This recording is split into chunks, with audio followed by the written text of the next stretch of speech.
spike from Gordienka goes out. The Germans now just 3 points away from this set.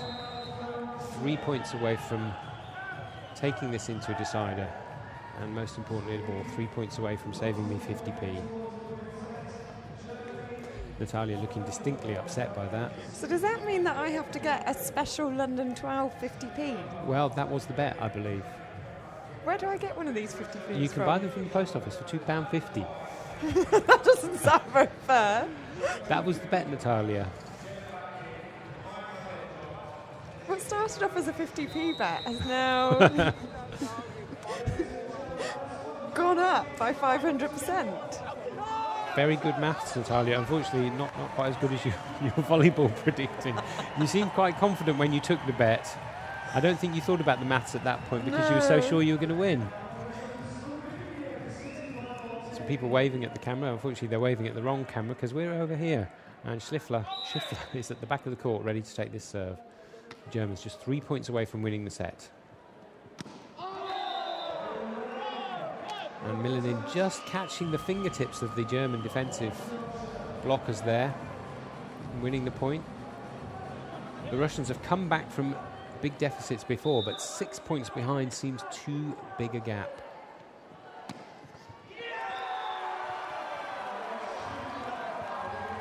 A great spike there.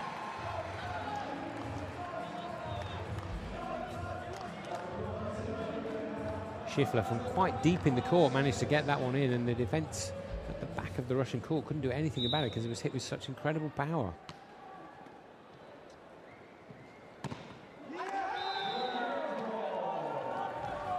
The Russians, even though they're a long way away, and even though the Germans are only within 2 points of winning the set, they're still not going to give up on this because they know how easily you can have a run of 3 or 4 points and totally change the shape of the set.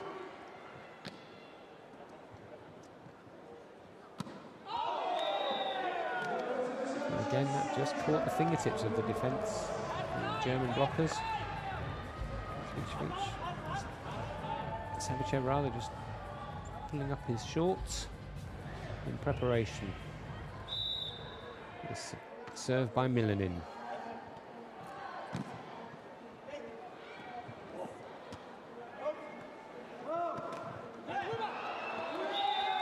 And suddenly the Russians have won 3 or 4 points in a row. As we said, momentum can shift so quickly in this game. And suddenly the Germans are sitting back. They're looking a little bit worried. Milanin's taking the serve. And the Russians have won another point. They're now only 3 points behind. They were 7 a couple of seconds ago. There's a timeout being called. And the Germans seem a little bit down. A moment ago, it looked like they'd started celebrating winning the set. And maybe that was the problem, Natalia. Yeah, maybe they...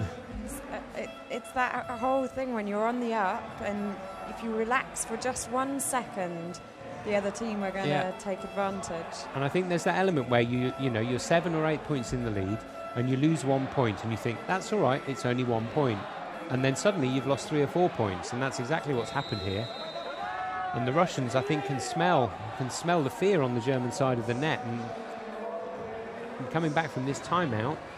The tables can really turn very quickly in this game. I think sometimes timeouts are called just to change the momentum. If a team's winning 3 or 4 points in a row, you just call a timeout, get the players off the pitch, get them to relax, gives them a little breather. So Milanin with this serve. If the Russians can win this point, I can see the Germans really starting to wobble.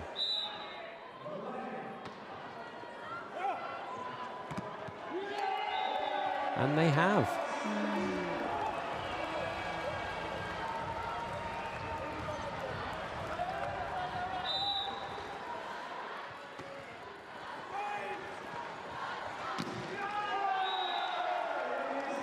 And Germany are very relieved to win that spike, giving themselves 3 set points.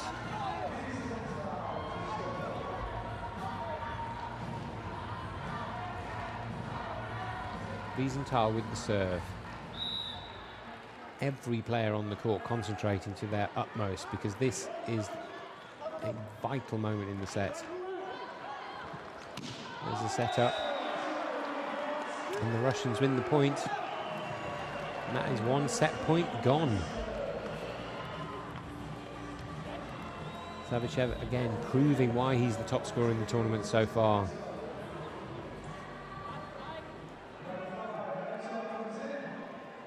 Herzog coming back on in this vital end moments in the set.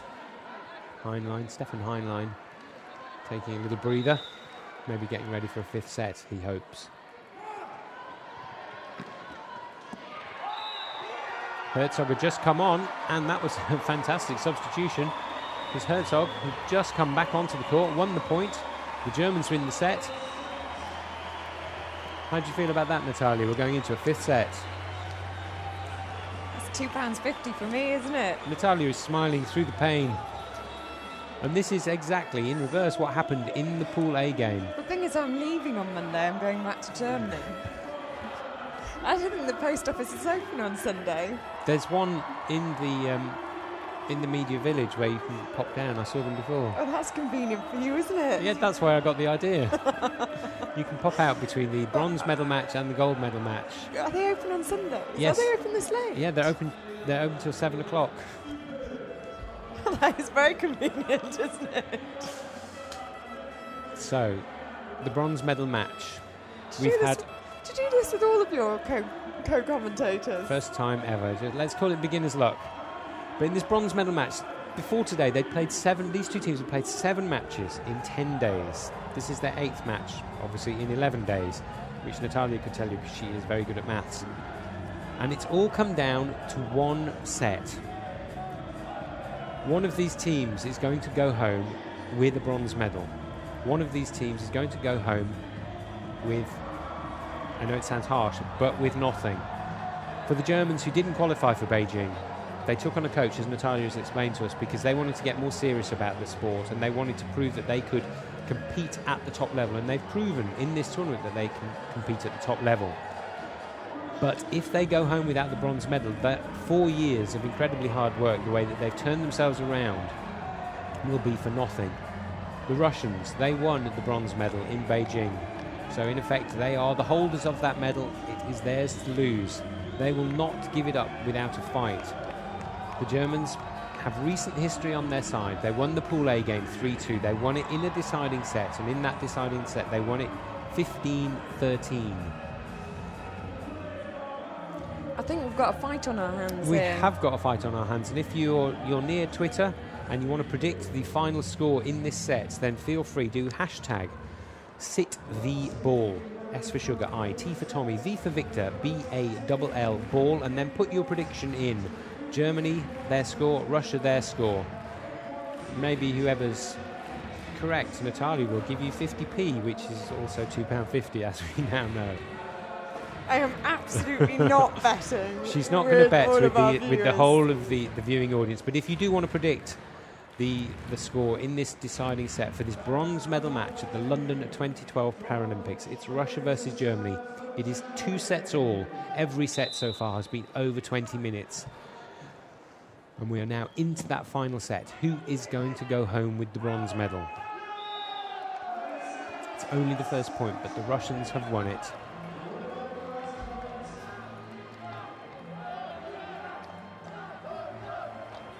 So you've still got time to predict. Hashtag #SitTheBall if you want to put in your prediction. And if you are going to predict, then I wouldn't predict that the Russians will get no points in this final set, because they've already got 2 as they take a 2-0 lead there. Savicev at the net. The golden boy at this tournament. He's only 23 years old, but he really has been their star.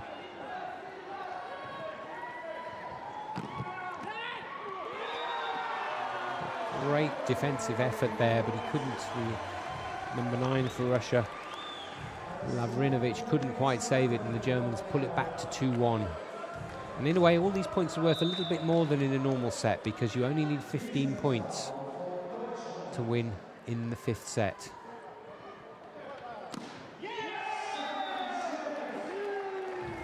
Russia take a 2-point lead. Kartashev with the serve.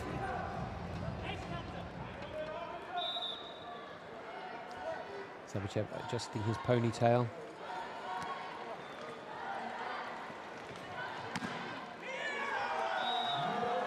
The Germans get the Russian fingertips on the block, win the point, pull it back to 3-2. Based on what we've seen before, I don't think any team is going to take more than a 1 or 2 point lead at any point in this set until right at the very end. I don't know about you, but I'm on the edge of my seat. She is, quite literally, sitting on the edge of her seat. Yakinin is back on the pitch. Number 9 for Russia, totally misjudging that spike, sending it flying out the court, putting the photographers around the court in danger and making the score 3-all. Germany with the serve. Their captain, Jürgen Schrapp. Yakinin with the setup. But again, I think I touched the net, I think. And so the point goes to Germany, who for the first time in this set take the lead. Yeah, he touched the net after he'd done the spike. A little bit unfortunate. The Russians pull it back to 4-all. It is nip and tuck. Are you prepared to make a prediction yet, Natalia? I'm not, but I'm going to throw this back to you. I'm going to say that the team that wins this set will have at least 15 points. The team that loses will have at least 2 points less than them. But other than that, I'm not prepared to make any more bets today. Having won one, I think I know when to quit. I think I'm in agreement with you. It's going to be really close. I think it'll be within 2 points. It will. I don't think any team is going to pull away and win it by several points. Again, great point for Germany there. Alexander Schiffler just tipped that one over the net. What I call the sneaky spike. The blockers went up. He tipped it over their fingers. The defensive player at the back of the court couldn't get forward. He was waiting for the aggressive spike. The Germans pull it back to 5-all. Milanin not able to get the spike in there. The Germans take a 1 point lead.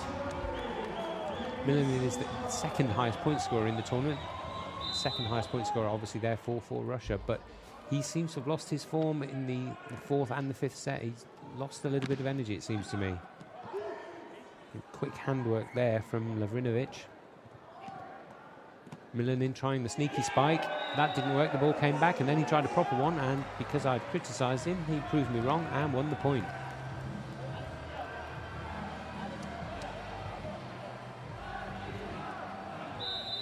Lavrinovic with the serve. 6-all. Almost halfway through this set.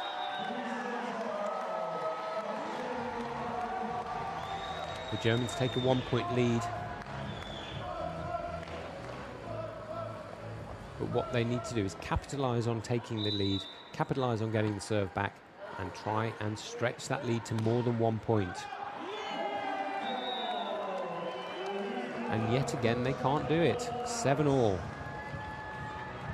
There we see another one of the fantastic games volunteers, the games makers, who've really been the well, I wouldn't say the unsung stars of these games, because everyone has been saying how brilliant they've been. I haven't met a single person. They've been fantastic.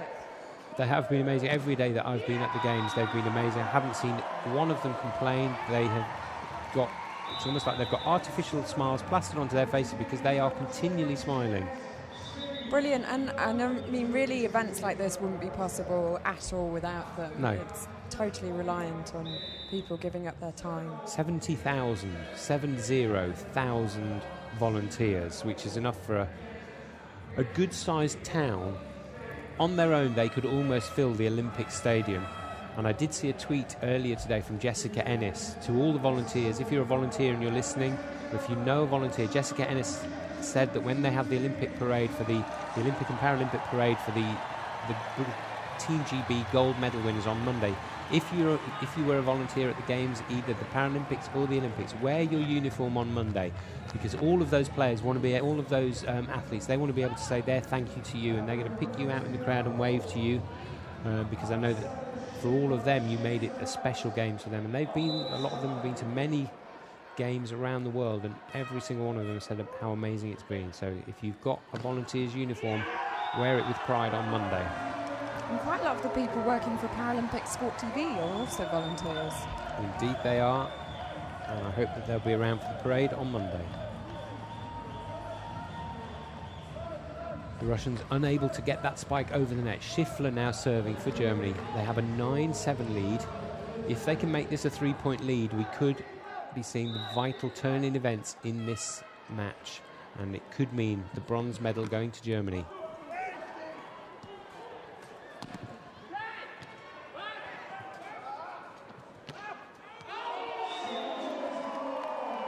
Russia put that out. The point goes to Germany. They're now 10-7 up. Don't forget, or you might have forgotten, I will remind you, in that second set, when Russia were 1 set to love up, they had 4 set points to take a 2 set to love lead. The Germans came back. It could have been all over almost at that point. Now the Germans only 2 points in the lead, but they have that vital lead. Germany have not won a medal in this event since 1992 when they won the bronze. Before that, they only won the silver in 1984. Russia, the current bronze medal holders from Beijing, pulled to within 1 point of Germany.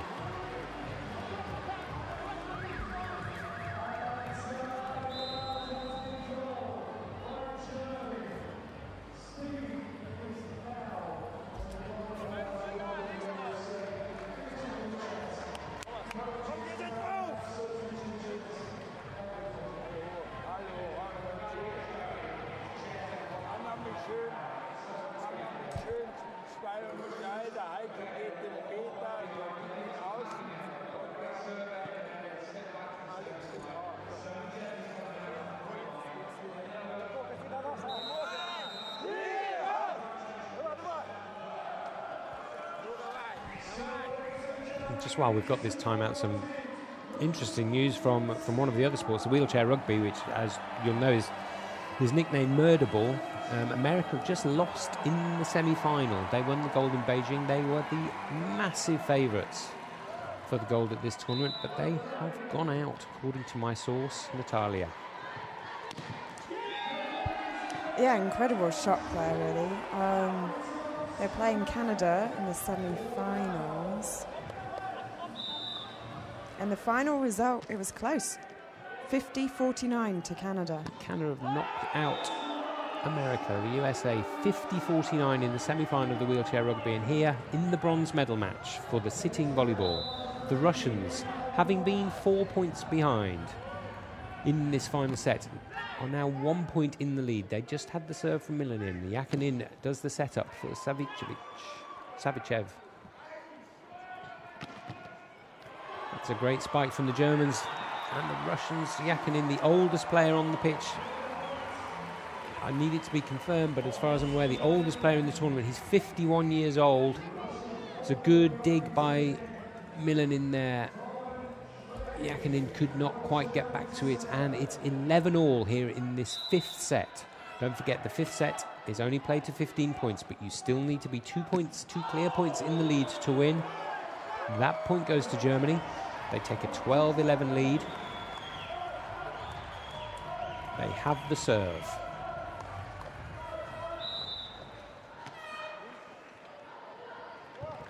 Yakinin with the set for Russia for Savichev, but he doesn't manage to get it past the block. The Germans take a vital 2-point lead. They're only 2 points away from a bronze medal. They didn't even qualify for the tournament in Beijing. They took on a new coach who'd been the coach for the standing volleyball team, and he has turned this team around. Can they repay their faith in him? Can they repay themselves for all the hard work they've put in to win this bronze medal? But the Russians, they have not given up, and they're not going to give up. They pull it back to 13-12. Their coach prowling the touchline, pleading for more effort. 12-13, the Russians trail. The put-in by Gordienko.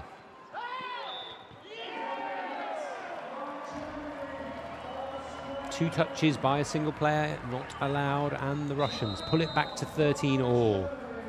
A timeout is called by Germany. And so we are poised after 11 days of competition, after almost five sets. These teams cannot be separated. As I mentioned before, in the Pool A game, it went to 5 sets. The 5th set went 15-13. We are now 13 all in this bronze medal match. The Russian coach, Viktor Diakov, talking to his players. The German supporters in the crowd, one of them yawning, but I don't think that's through tiredness or boredom. That is just through lack of oxygen, because this stadium is going crazy because they want to see who's going to win this bronze medal match. 13 all. Only one team can win a medal in this match. And Gordienko puts it in.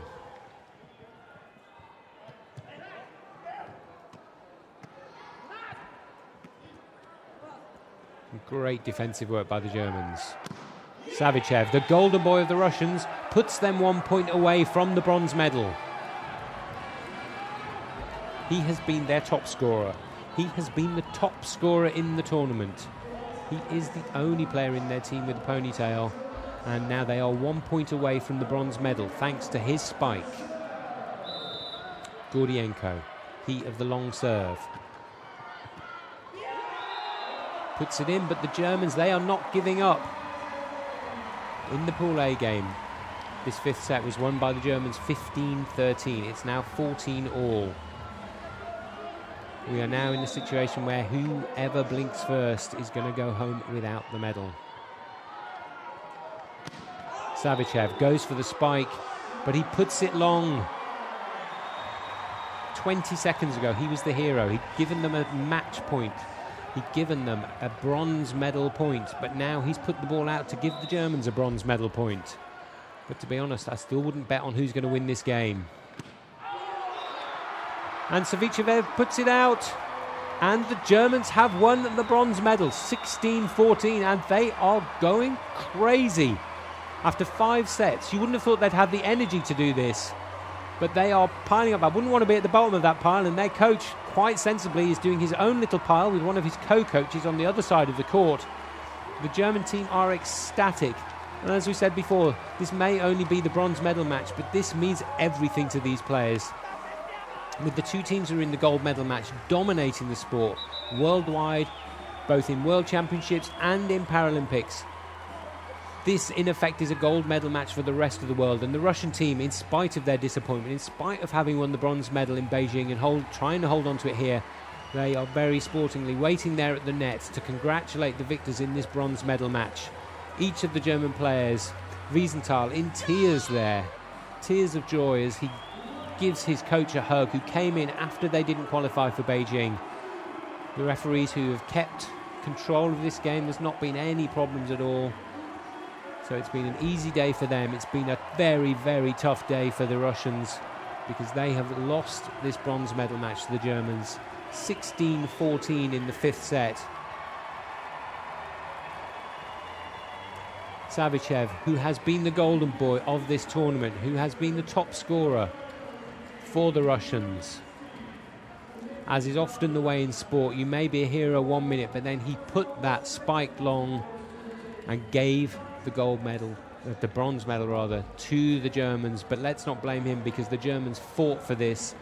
Natalia has been talking all the way through about the fact that the Germans needed to concentrate, they needed to keep their effort up through the whole game, and they concentrated right to the end there, Natalia, and they've taken really home the bronze. Those rejected Russian players in contrast to the delighted Germans. Lots of man love going on there. A lot of man love.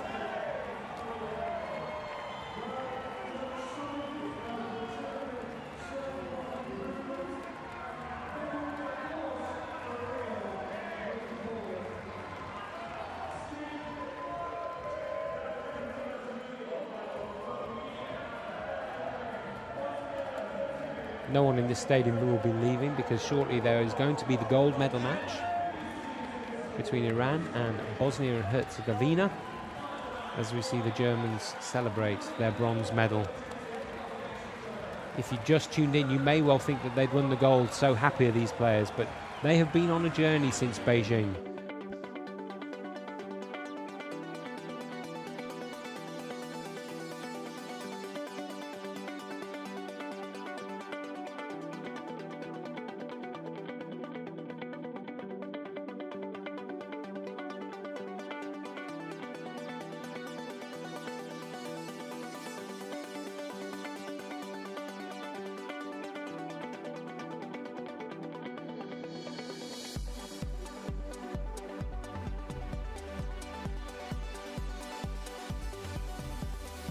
So we're just seeing some highlights of this bronze medal match, which in the end was won in 5 incredible sets. There's some people in some Superman outfits, and these players really are Supermen. They kept it going right to the end. It's a shame that someone had to win, but the Germans did win the bronze medal. Viewers on the international channel, we're now switching to the swimming, but if you want to stay with us and watch the gold medal match between Iran and Bosnia-Herzegovina, then follow us on Paralympic.org, where you will see all the action from the gold medal match. As the German team, I don't think they're going to leave this stadium. They're going to stay here until the gold medal match starts. They're going to be in the background cheering, doing cartwheels, hugging each other, as Natalia said, giving each other a bit of man love. But we'll be back soon for the gold medal match. So stay with us if you want to on Paralympic.org. Thank you very much.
And he's definitely one for the future. He's shown in this Paralympic Games what he's capable of, and He looked there for a counter riposte again from his initial attack, and definitely got the hand speed, and ooh, his attack was off target.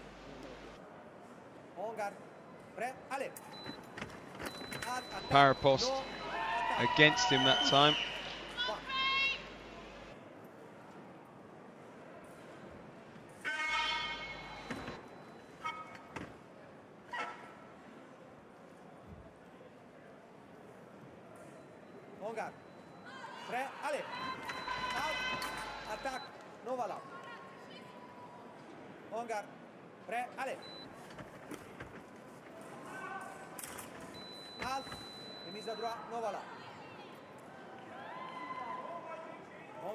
So, McCann doing Great Britain proud here. Parapost off target, Ospa.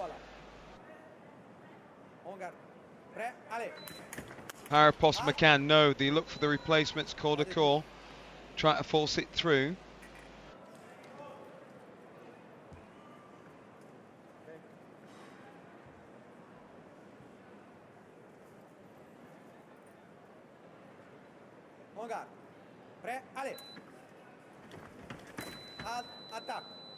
Attack, no, riposte off target. So McCann here doing really well, and there's an attack, a counter attack.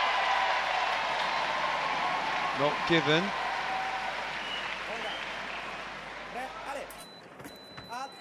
That one is given, one light. So a big comeback here by Craig McCann.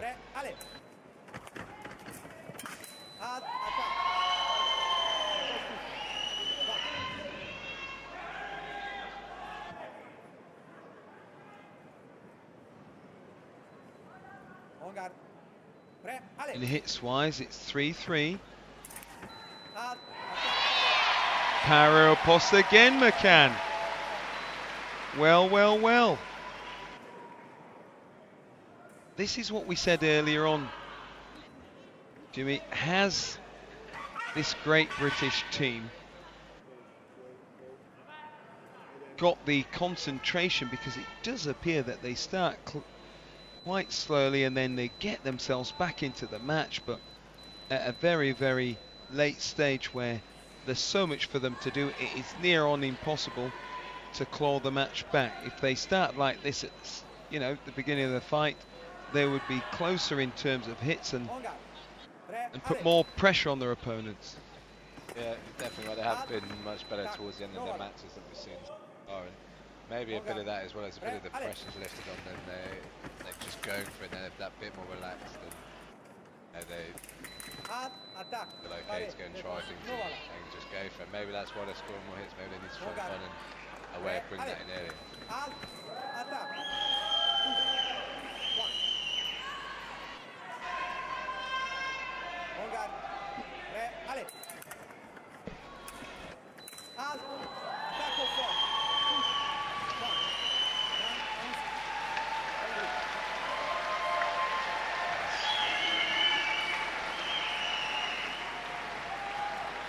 So Hungary leading Great Britain 30 points to 11 as they go into the last 3 matches. 1 match each for each fencer.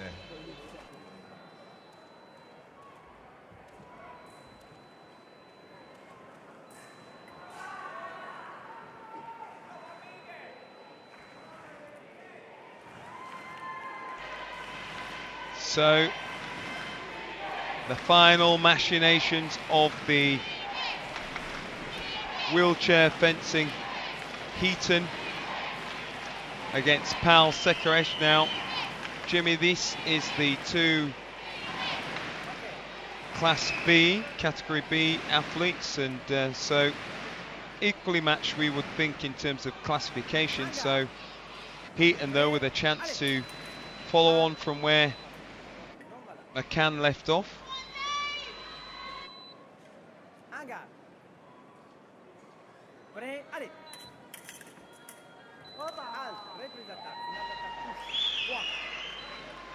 The first point goes to Sekaresh.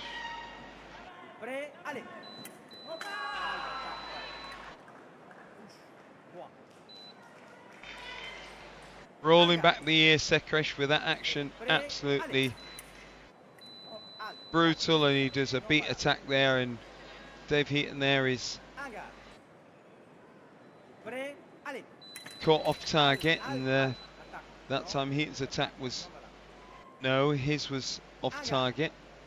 Very difficult. People might think it's easy to put the point on, but it is not. We saw there an attack by Heaton, missed.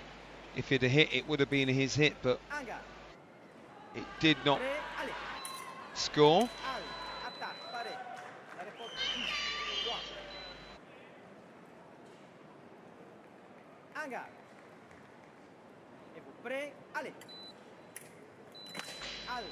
And we see the attack from Sekresh. Miss, and Heaton's riposte again off target. Parapos Heaton. This time, is it going to be given? Referee looks to the video. Well, we're going to the video referee.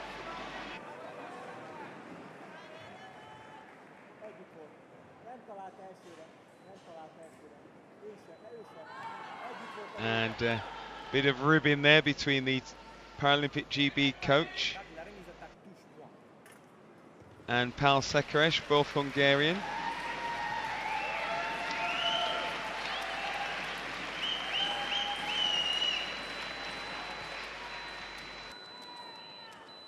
So, David Heaton then.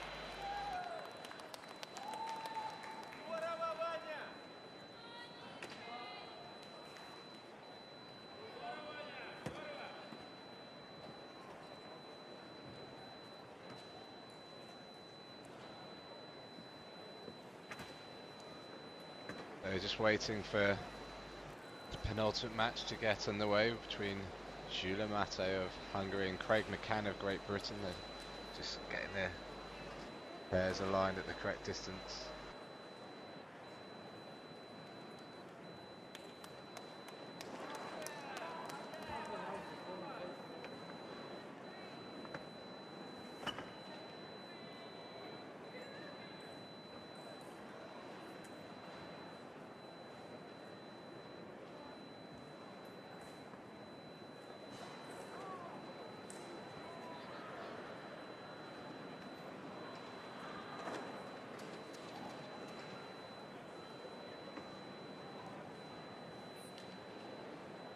So while we wait the Russian Federation versus Ukraine match, 26-27, Ivan Andreev versus Anton Datsko.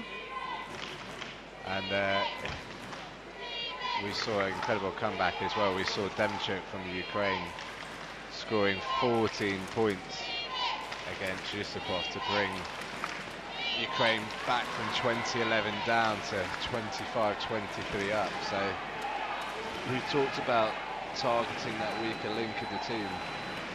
We do it quite often in fencing as well as wheelchair fencing, where you might find that you have a fence who's particularly good against one opponent. You really try and hit that one to get the points, and Ukraine certainly did that in that bout to bring themselves not only back into it but actually into the lead in that match.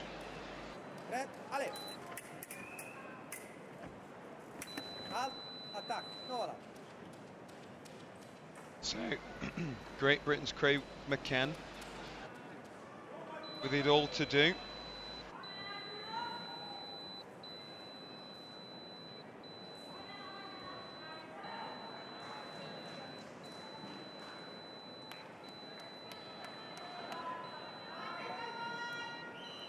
Change of weapon there for McCann.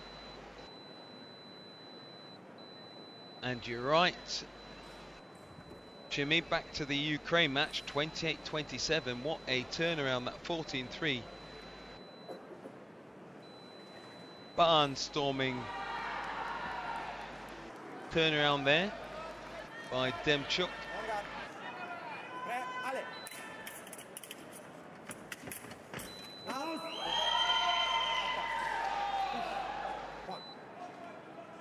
So Great Britain here, really getting put through the ringer. Nothing else to say about that. And the attack off target there, McCann. Get the right of way and Jula finds space and timing to go through.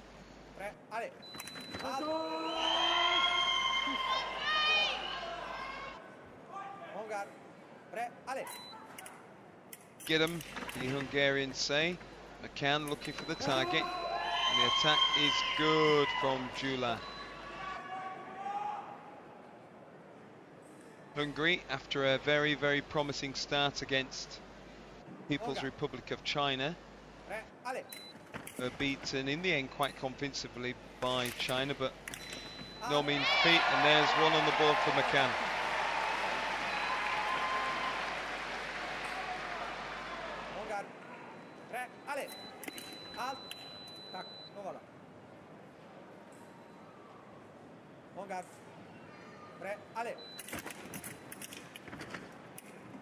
Attack, power, riposte, counter riposte is given. Hungary then move on. 5 more hits needed for Hungary. And now we go into the last of 9 bouts in this match between Hungary and Great Britain. Hungary leading.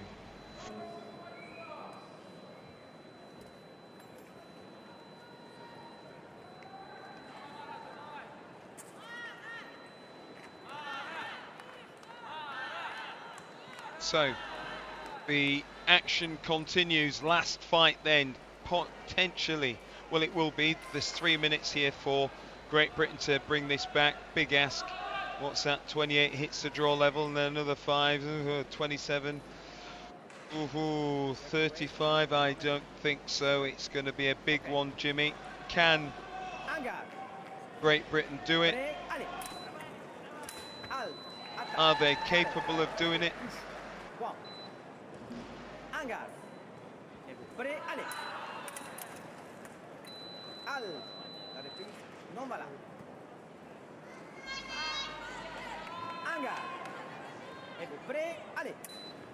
We know that they are capable, but the Hungarians here have class in their team.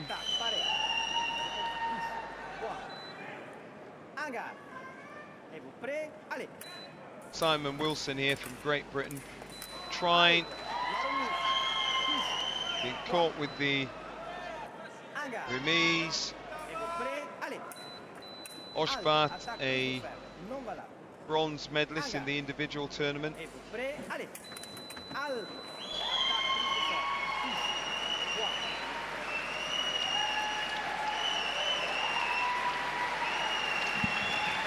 And the classification match, Great Britain-Hungary. Hungary then win that match 45-12.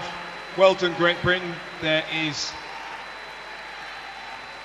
more action then continuing on the piece with the Russian Federation versus the Ukraine. That match is currently very, very close. It's 31-30 to the Russian Federation.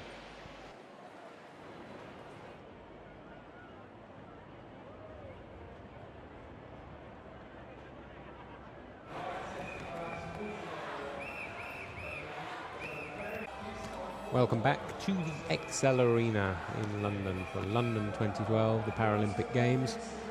When you join us for the gold medal match of the sitting volleyball between Iran and Bosnia and Herzegovina. These are the 2 preeminent teams in the world in this sport. They stand above it like no 2 other teams in any other sport. They are totally dominant. The only sort of equivalent I can think of is maybe Spain in football, and that's about it.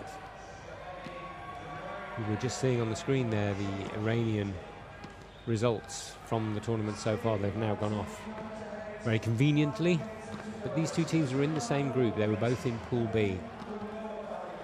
They won and have won even since then in the quarterfinals and the semi-final, every single game 3-0. The only game that has not been a 3-0 victory for both of these teams is the match where they actually played against each other. And that was in the Pool B game when Iran came out 3-1 victors, which is obviously a prequel to this match and maybe gives us an indication of what the score is going to be in this game. And obviously Bosnia-Herzegovina will be hoping that that's not the case. But the fact that they have both won every single game, 3-0, shows you just how dominant these two teams are in this sport. They have no one to touch them, and if you were watching us a little bit earlier for the bronze medal match, which the Germans won, it will help you understand why the Germans were so happy with that result, because it was for them a gold medal match. These two teams are so far away and ahead of all the other teams, and we're set up here for what should be an amazing final. The thing for both of these teams is that they will both get a medal. What they're battling for here is to decide what colour that medal will be. In terms of Paralympic history, whilst both these teams are pretty dominant, Iran have the lead by quite a long way since and including 1988. The game's in 1988. Iran have won the gold in 1988, in 1992, in 1996, in 2000 and in 2008. And you'll notice there was a gap between 2000 and 2008. That gap was in 2004 in Athens. And the team that won the gold on that occasion was the opponents of Iran today, Bosnia and Herzegovina. So they have it sewn up between them. And here they are again, meeting each other in the final. They met in the finals in 2008. They met in the finals in 2004 and in 2000. So it's the fourth final in a row which has been between these two teams at the Paralympics. And there we can see the fans of Bosnia and Herzegovina excited before the start of this gold medal match as the two referees come on.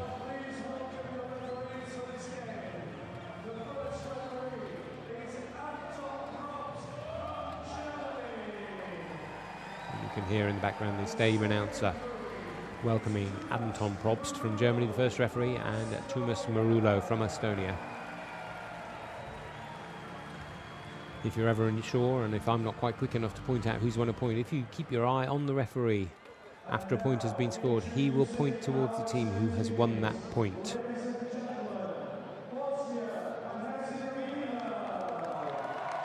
So the referees are obviously there to control the game, but they're also there to help us understand and keep up with what is going on as the players start to enter the pitch now. These are the Bosnian and Herzegovinian team.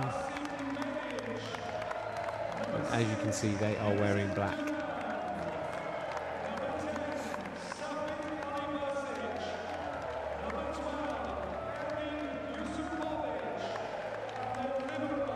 Apart from the libero, who's number 4,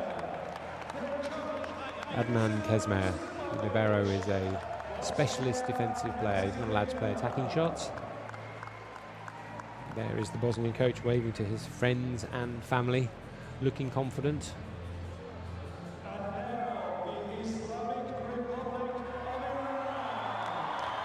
Now we welcome the Iranian team. They're wearing white. Obviously we don't need to worry too much about there being a clash between their white top and the white top of the Bosnian libero, because they're on other sides of the net.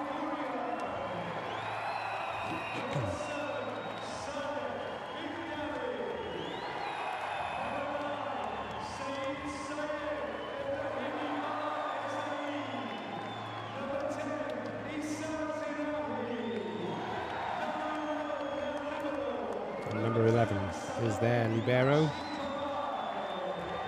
And there's their coach. The very natty t-shirts that the Iranian coaching staff are wearing. And there are the mass ranks of the Iranian supporters. And once again we hear the strains of Queen in the background.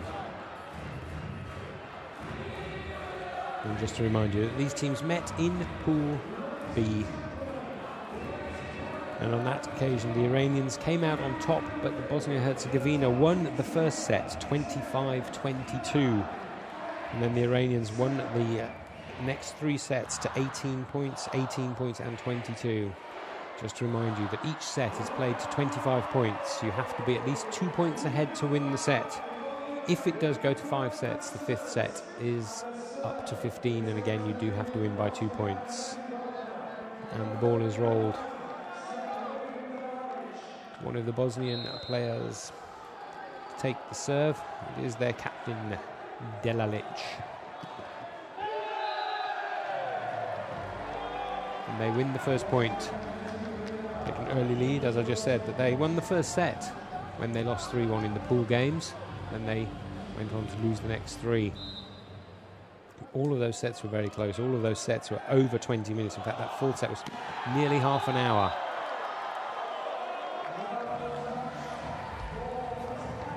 Early 2-0 lead for Bosnia-Herzegovina.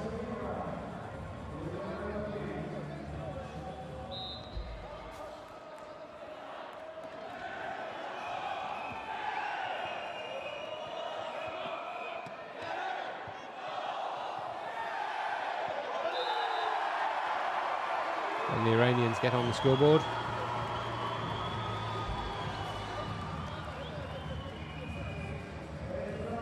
A little tip spike by Ebrahimi, set up there by Alaporian, who is their main setter.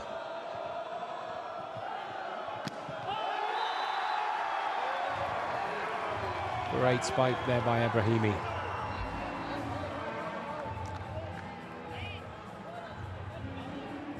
Is the second highest of their spike reaches, up at 158 centimetres. We can expect to see some action from him at the net. An early change of personnel. Kanchar coming on for Bosnia-Herzegovina, replacing Jusovic.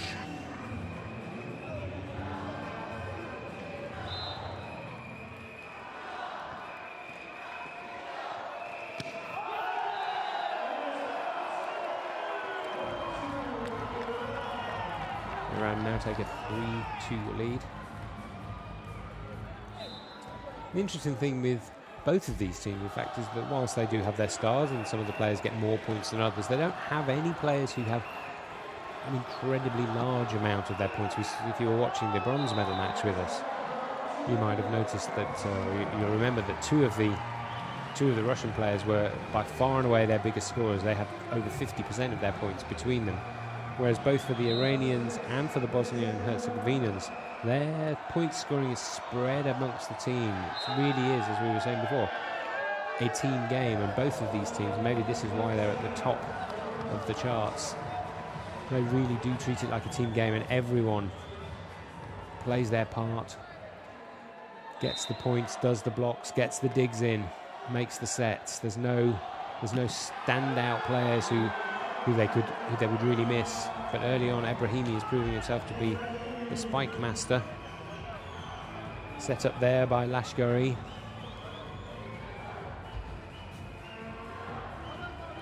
He takes the serve. He's an impressive athlete, tall and strong at the net.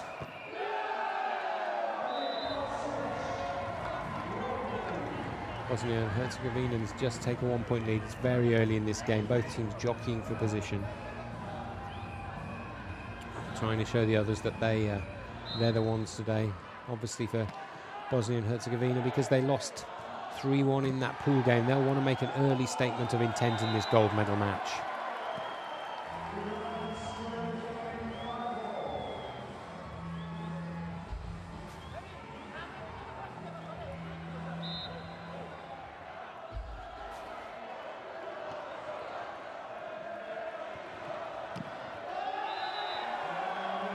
That spike goes long there. One of the important things, obviously, if you're trying to make a spike, you really need to lift yourself up, lift your shoulders, get as high above the net as you can, and raise your hand to hit that ball down, because the court is not that long. You've got to get it in, obviously. But one of the most important rules in sitting volleyball is that when you hit the ball, part of your body between your shoulders and your buttocks have to be touching the court. So whilst you want to get as high as possible, you need to keep in touch with the court.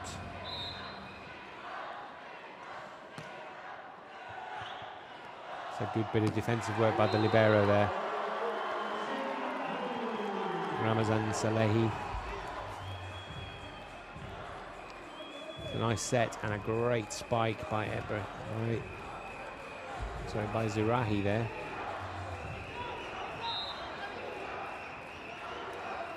Pedayesh putting the ball in.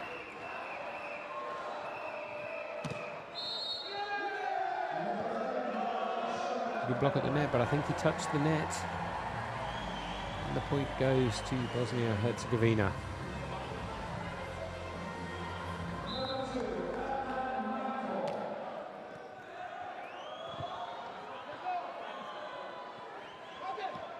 It seemed to me that the Iranians had 4 touches there, but the referee didn't notice it, and I think justice is done because the point goes to the Bosnia-Herzegovinans.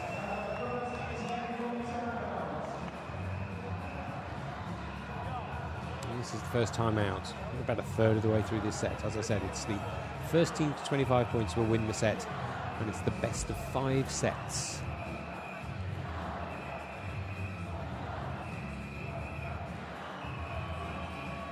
Number 4 there, Alaporian, is the big chap moving back into the defensive area there, but he really is an important player for the Iranians. He does a lot of their setting. He's a vital player because whilst the spike is an important part of the game, if you don't have it set properly, you can't get that spike in. You need it at the right height and at the right speed and at the right position.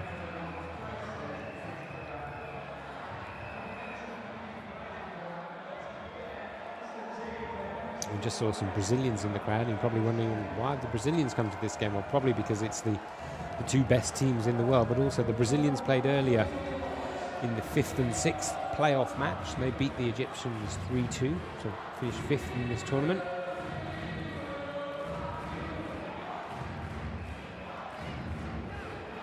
I don't want to go on about it, but those Iranian coaches' t-shirts really are lovely, so if you know where I can get one, please feel free to tweet us if you are tweeting. You can follow us on @Paralympic, or you can tweet directly to us using the hashtag #SitVball, and we will hear what you say. So if you do know where the Iranian coaches get their t-shirts from, that would be great. Scores still level, neither team managing to get that vital lead. I'm sure we'll see it many times tonight where one team will be 1 or 2 points ahead. But it's only when you start to push that lead so that it's 4 or 5 points that you can not start to relax, but start to think about winning the set. You can see the line judges there with their flags. 2, 1 at each end, looking for the long spikes for it going out end of the court, and 1 looking down each side. See it going out the side of the court. Alaporian there, as I mentioned before, is the great setter for the Iranian team. He's now got it back to 9-all. This is Pedayesh putting it back in for the Iranians. And good defensive work there by Alaporian. Can the Bosnia-Herzegovinians win the point? Yes, they can. That was a lovely spike there by Delalic. He didn't smash it. He delicately pushed it into an area of the court where there was no defence, just beyond the libero, and it just shows that this game is not just about power. It's also about subtlety. It's also about tactics. It's about looking for the gap in the defensive area of the court opposite you. But there we saw the power game as Iran bring it back to 10-all.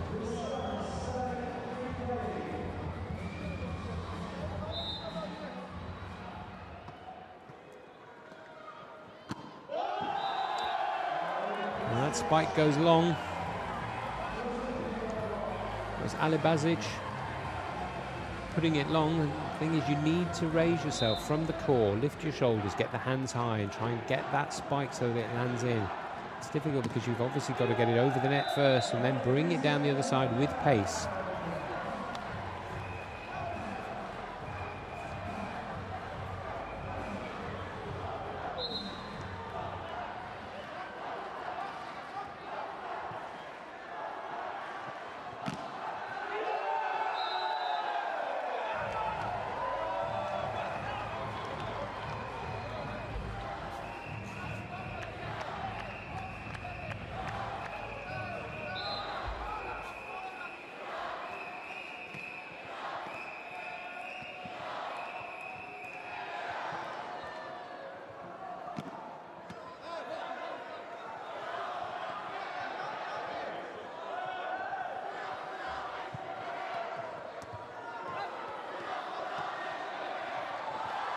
Some incredible defensive play there by the Bosnia-Herzegovinans, and they really deserve the point there, because I don't know how they got that ball back over the net and stopped it touching on their side of the court.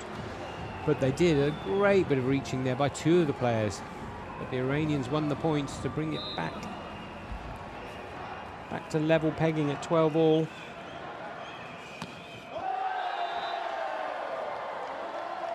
And this really is nip and tuck. I don't think there's been more than 1 point between the two teams since the start. I was talking a moment ago about how important it is to get high above the net to try and get that spike in. The net is 1.15 metres off the ground. So that's 115 centimetres. So obviously the reach of the players is important. Looking at the Iranian team, the player with the greatest spike reach is number 10, Iza Zirahi, who has 161. So he can get a good half metre above that net, but if you're not right by the net when you do that spike, then the angle is difficult to bring it down in the court. The Bosnia-Herzegovinian teams are generally taller. Their greatest reach is number 9, and that's Benis Kadric. He reaches an immense 1.79 metre. A great spike there from Iran, from number 3, from Pedayesh. Absolutely walloped it. The Bosnia-Herzegovina tried to dig it out, but unfortunately that bounced straight out of court. And we're at 14 all, and neither team can get the advantage in this first set.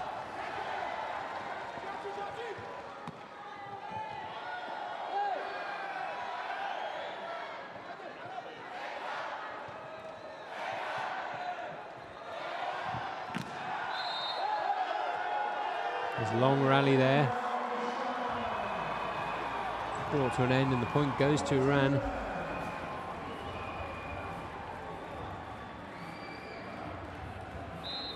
And it was a lifting. You'll see the umpire there, the one nearest to us with his back to us, he lifted his hand to say that one of the Bosnia-Herzegovinian players came off the court.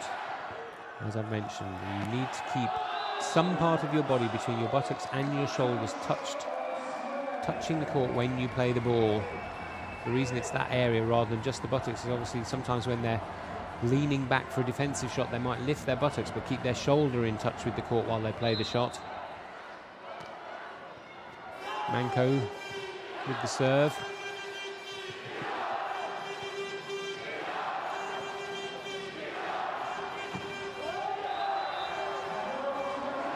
And that spike by Duran goes out. And the Iranians take a 16-15 lead as we go into this timeout.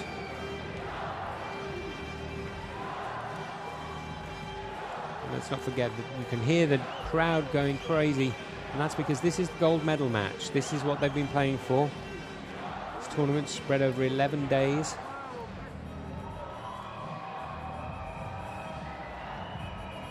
This is their 7th match in 10 days. Their 7th match in 10 days. Which is quite a high intensity, as you've seen already. It's pretty much a non-stop sport while the ball is in play. There's no time for resting. And the greatest pressure comes on the shoulders. You can see the player there, number 2, Lazgari, has strapping on his left shoulder.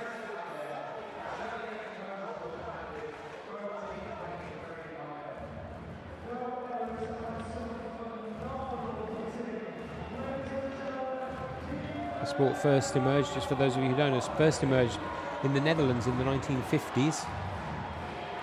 It was a combination of volleyball and a German game called Sitzball, which my German's not brilliant, but Sitzball to me sounds like a sitting game with a ball. And the popularity grew in the 1960s.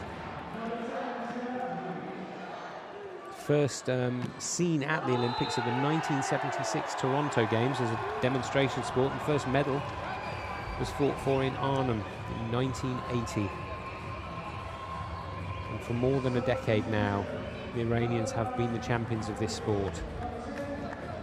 And they, for the first time, get a little bit of daylight. It's only a little bit of daylight. They've got 2-point lead here, but we're coming down towards the the business end, the deep end of the set.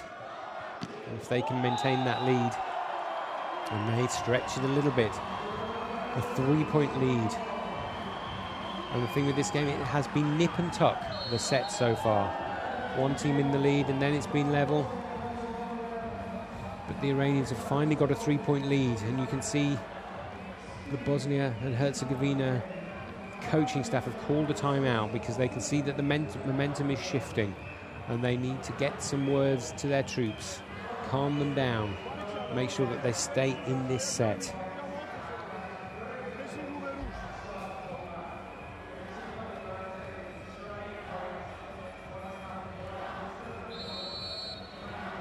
You'll notice how the teams have to work together, or each team has to work together. The 6 men on the court, they move together around the court, defending it when the ball is on their side, trying to get into an attacking position to convert defense into attack. The first touch is the dig, where they dig it out, and they try to set it up for their spike, where they try to smash it over and land it in the court, or try and get it off the block so that the defending team pushes it out of court. Zarahi putting in the serve here, and a very lackadaisical defensive shot from the Bosnia-Herzegovina libero there, Adnan Kezme. It was almost like he was asleep, and this game really relies on concentrating. If you go to sleep for 1 second, you'll find the ball flying at you at a high rate of knots, and that's another point down. And the Iranians suddenly, all the way through to 15 all, this game was level, and suddenly the Iranians have changed gear. They've gone up to 5th, and they have pulled away 5 points into the lead. Can Bosnia and Herzegovina do anything about it, or is this the first set over with? And just as I'm saying it, Kadric, and you can see how delighted he is at that, with his little ponytail, or I think that officially might be called a rat's tail. It's some sort of hair accoutrement that I don't have, but he is delighted with that point. So then 4 points in it. That's a long serve, and that's a very good serve. The Iranians looking mildly confused. I think they were expecting a quicker serve. And sometimes when you're expecting something quick and it comes a little bit slowy and a little bit flighty, it's harder to deal with. It's like when you pick up a box and you expect it to be heavy, but it's really light. You can do yourself some damage. He tries the same tactic again, but that's one of the problems. The serve is so important. It's not just the way to get the game started. It's so important because if you get that serve wrong, the point is lost. And on that occasion, the serve went long, and you don't get a second chance like you do in tennis. There's no second serve in sitting volleyball. That's the point gone. And the Iranians suddenly, with the momentum back on their side, regain their 5-point lead. You can see how much that means to them. They've won the gold medal at the Paralympics 5 of the last 6 times. The only team to have taken that gold medal off them in all that time is the team facing them on the other side of the net, wearing black tonight. They want this gold though, again, the Iranians. Just because they've won it 5 out of 6 times, that doesn't mean that they are sated. They are hungry for more. The Bosnian and Herzegovina team know though that they can beat them. If there is one team in the world who can beat the Iranians, it is them. They didn't manage it in the pool game. They lost 3-1. But they have managed it in the past. Can they manage it tonight?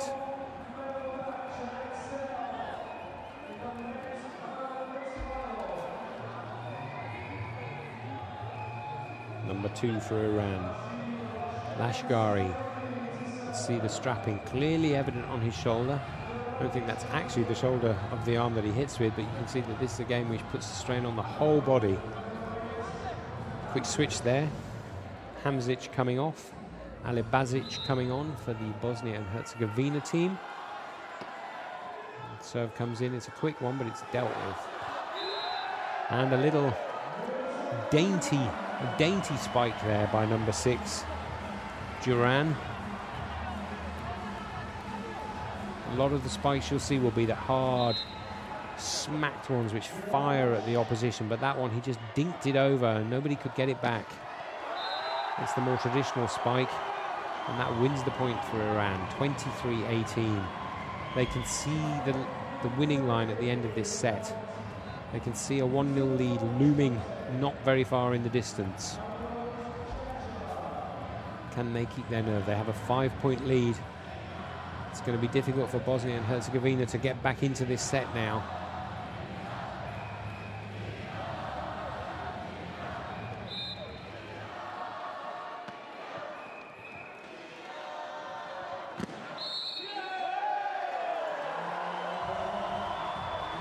Another lifting violation there.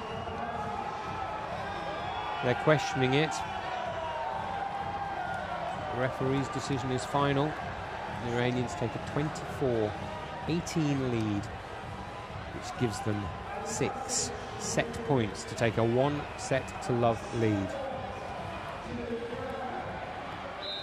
Let's see what they can do with it. The serve coming in now.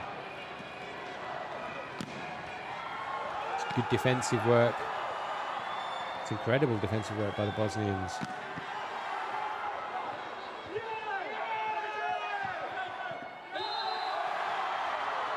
And the point goes to Bosnia and Herzegovina because the Iranians had 4 touches to get the ball back over. As you'll know, it's 3 touches on your side of the net. Touch it 4 times, the point goes to the team. That does not include the defensive block. So if you're up there doing a defensive block and it hits your fingers, that does not count as a touch. Although it does count as a touch if it hits your fingers and goes out.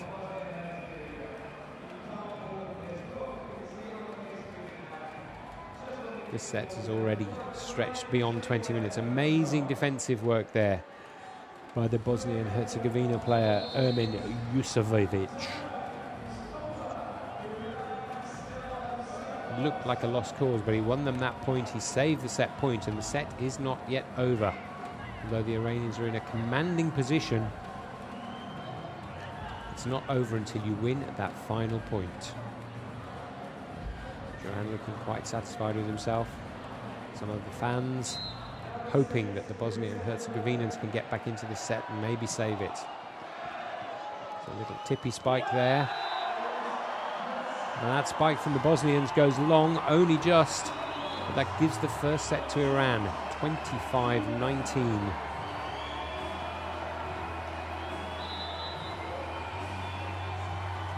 They take a 1-set-to-love lead. In the group game, in the pool game rather, Bosnia and Herzegovina won the first set. They went on to lose 3-1, but they did win the first set, which is the only set that Iran have lost in the whole tournament. And apart from that game, Bosnia and Herzegovina have not lost a set in the whole tournament. These are the only teams who have taken sets off each other. I don't think I can find another way to make that same point, so I will leave it there.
So time to get their breath back in between the sets. The Iranians in the knowledge that they're 1 set to love up, just 2 sets away from their ultimate prize, which is the gold medal in this Paralympic London 2012 tournament for the sitting volleyball. Their coach there in the middle gesticulating, encouraging them to further effort.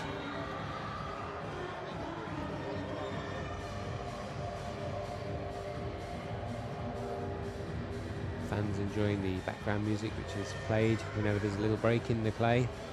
at this Excel Arena. It's one of the few arenas that wasn't specially built for the London 2012 Games.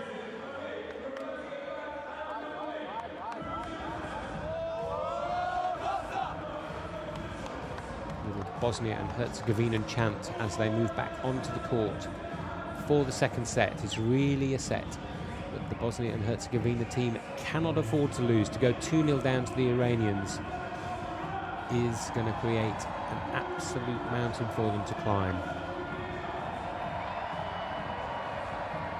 The Iranian libero standing at the side. It's not clear whether he's going to start this set or whether he's just there to encourage his teammates. Ramazan Zalehi. No, he is coming on.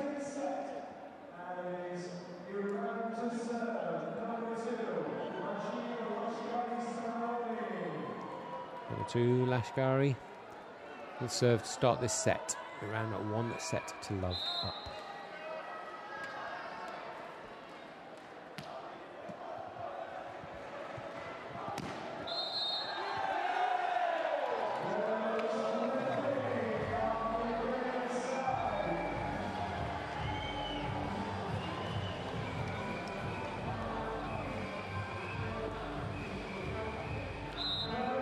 Bosnia and Herzegovina take the first point, but that means little in the whole shape of things. It's 25 points before you can win a set. We saw there one of the Bosnian and Herzegovinian players keeping the ball in play with his feet.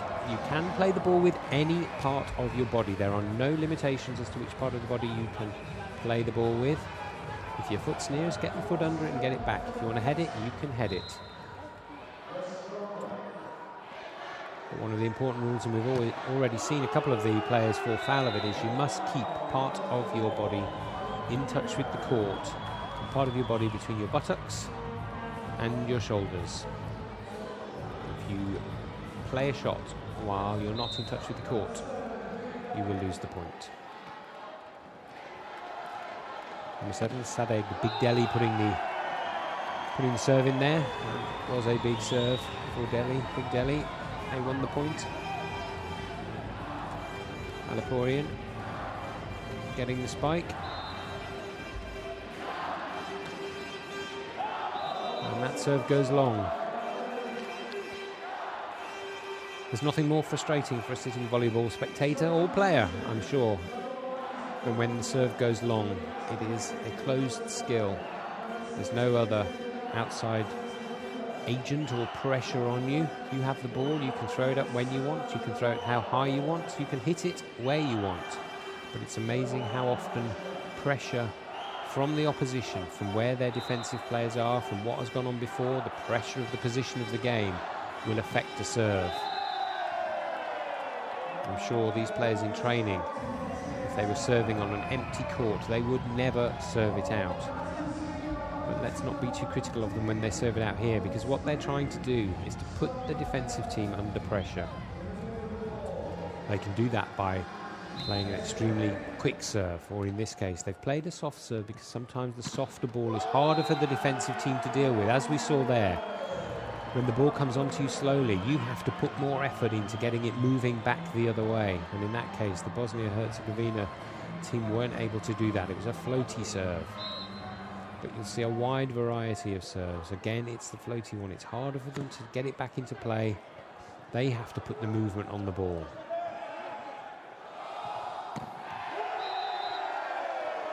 Spike was set up there, and spike was delivered by Pedayesh for the Iranians. It was blocked on the Bosnian side, but the block went straight out of play, as you can see with the judge in the background, the line judge.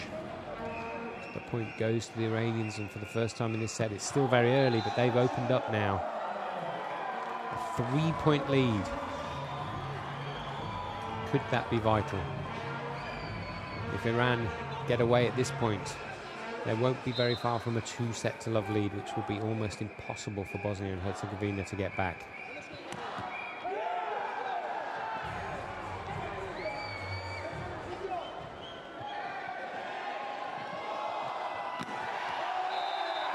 That's a great spike there from from Zirahi.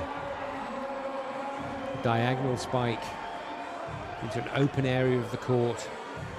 You'll see the players when the ball is being moved around on the other side of the court, they're constantly in motion, trying to predict where the ball is going to go. They've got to try and defend their area of the court for when it comes over on one of those spikes.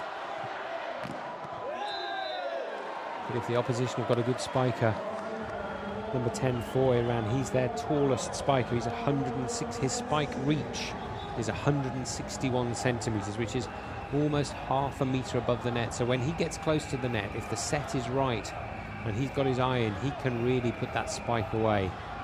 The court that they're defending is 6 meters wide by 10 meters long, so that's an area of 60 meters. So in effect, each man has to cover 10 square meters, which if you look around your room, I'm sure that's bigger than the room that you're... Sorry, not 10 square meters, my maths isn't particularly good at the moment. Yes, it is 10 square meters. 60 square meters, and each player, there's 6 players on the court, they've each got to cover 10 square meters, which is a big area of court. So when that spike is set up properly, it's difficult to defend against. And the Iranians maintain that 3-point lead. Sorry, there we go. Yeah. I seem to change his mind there at the last minute. The Bosnia and Herzegovina come back to within a point. It looked as though the point was going to Iran there.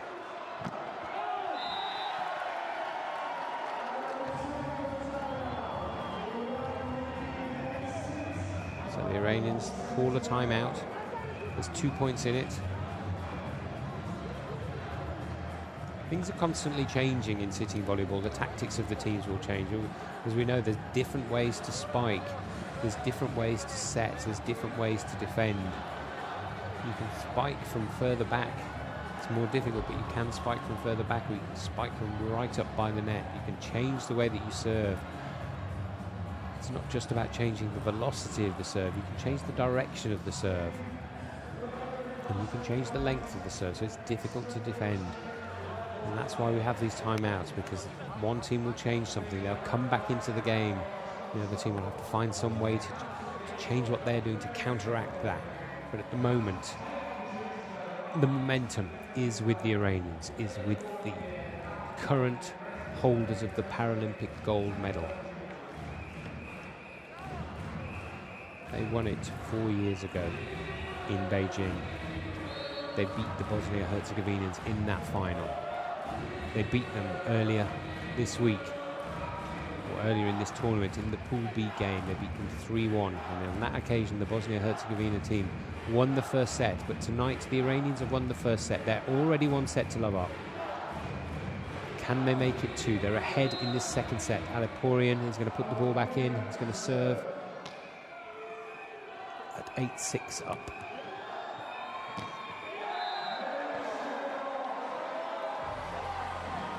Bosnia-Herzegovina pull it back.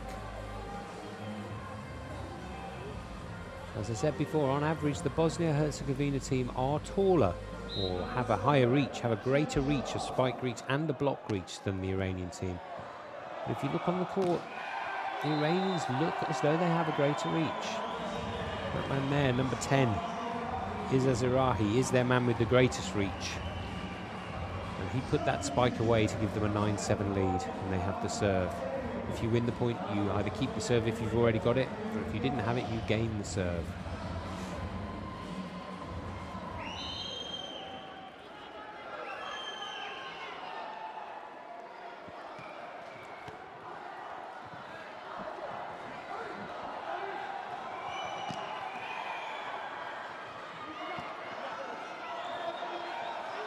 Aliporian with the set. Irahi with the spike.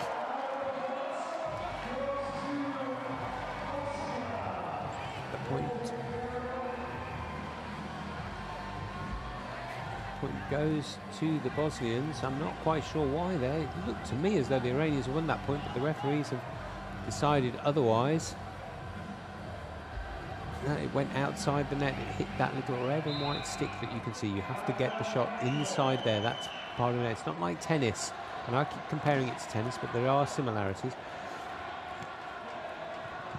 But whereas with tennis, you don't actually have to get it over the net. You could hit it round the side of the net, but with sitting volleyball, those 2 red and white poles, you have to get the ball inside of those. The Iranians now retake their 2-point lead.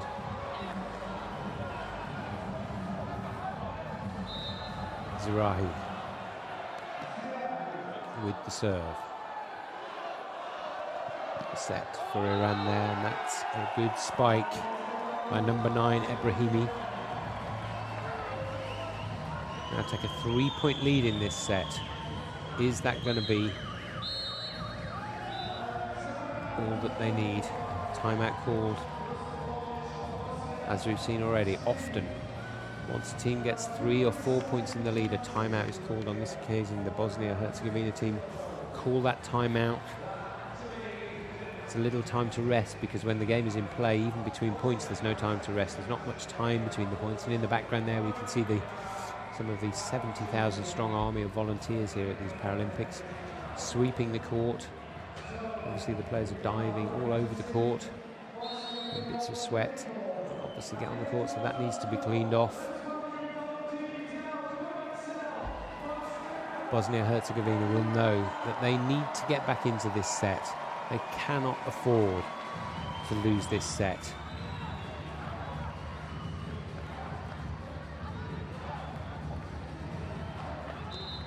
Zirahi again with the serve, strapping on his hitting arm. A little dinky spike from Ebrahimi, number 9. Seems to be preferring those at the moment.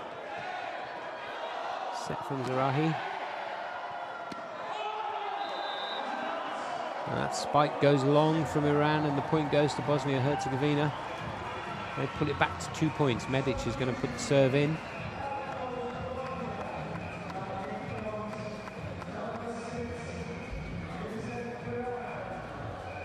Duran comes on. Is he like Duran the band? Hungry like a wolf. Can he bring Bosnia and Herzegovina back into this game? If you're following us on Facebook, you need to look for facebook.com/Paralympic Games. And if you're following us on Twitter and you want to tweet about this gold medal match, you can use the hashtag SITVBall, SITVBALL, or you can follow us at Paralympic. And that will give you access to all the information from the Paralympic organisation about all the sports going on today. Today is sadly the last day of full competition. There are some events tomorrow, but this is the last full day of competition, the closing ceremony tomorrow evening, which brings to the end not just the Paralympics, of course, but the end of London 2012. And the Olympics kicked us off, and as the Paralympics said, that was a great warm-up for the Paralympics to then come in. As you've seen in the background, this is another sellout stadium for this gold medal match. Paralympics, for the first time ever, I believe, has been a sellout in terms of tickets. Every event has been massively attended, and that's why we have such a loud crowd in the background as the Iranians take a 3-point lead in this second set of this gold medal match. This second set could well be decisive. If Bosnia can bring it back to 1-1, they will be back into this final. But if Iran can make it 2-0, there could be no way back for Bosnia and Herzegovina. Serve coming in from Iran. The libero, you can see him there just moving around at the back. It's a good set, a good spike, but great defensive work from the libero. That's exactly what he's there for. But in spite of his good defensive work, he did the dig, but the spike was taken by someone who lifted off the ground. I'll say it again, just in case you don't know. I'm sure there's no one watching now who doesn't realise that you have to keep some part of your body between your shoulders and your buttocks in touch with the court when you play the shot. If you do not, you lose the point. The set there. Number 3, Pedeyesh. It's a good spike, but Bosnia and Herzegovina, a great shot by Alibazic, gets the point and brings them back within 1 point of Iran. They know that they have to win this set. And Alibazic put all his weight behind that shot.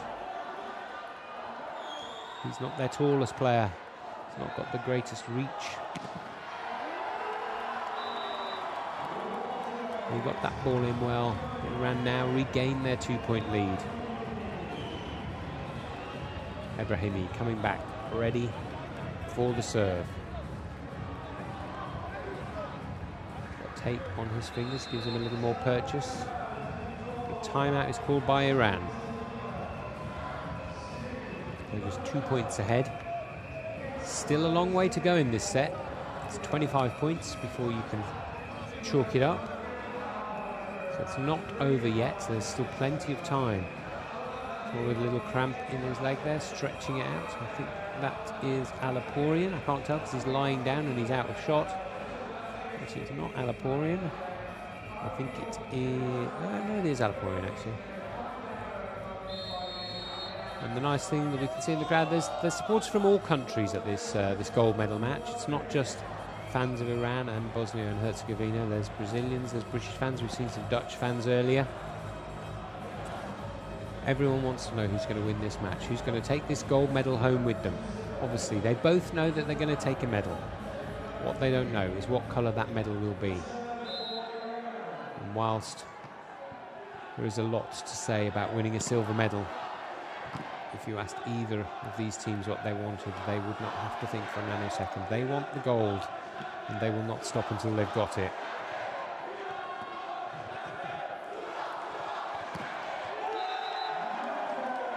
Manko with the spike there, just caught the tip of the Russian finger, of the Iranian finger, which pushed it out and gave them the point.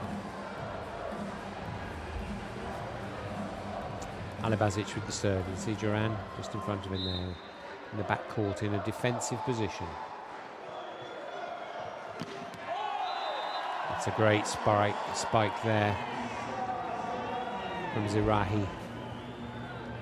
As I mentioned before, he has the tallest spike reach at 161 centimetres, almost half a metre above the net. And if he's close enough to the net and he gets some purchase on the ball, it's going to be difficult to dig that one out.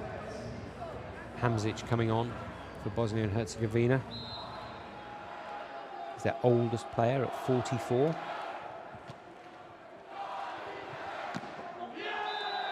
And they obviously did something because they won that point. They get back within 1 point of the Iranians. Seeing as I've mentioned the oldest player on the Bosnia and Herzegovina side, it only seems fair to mention the oldest player on the Iranian side, and that's their captain, Jalil Amiri.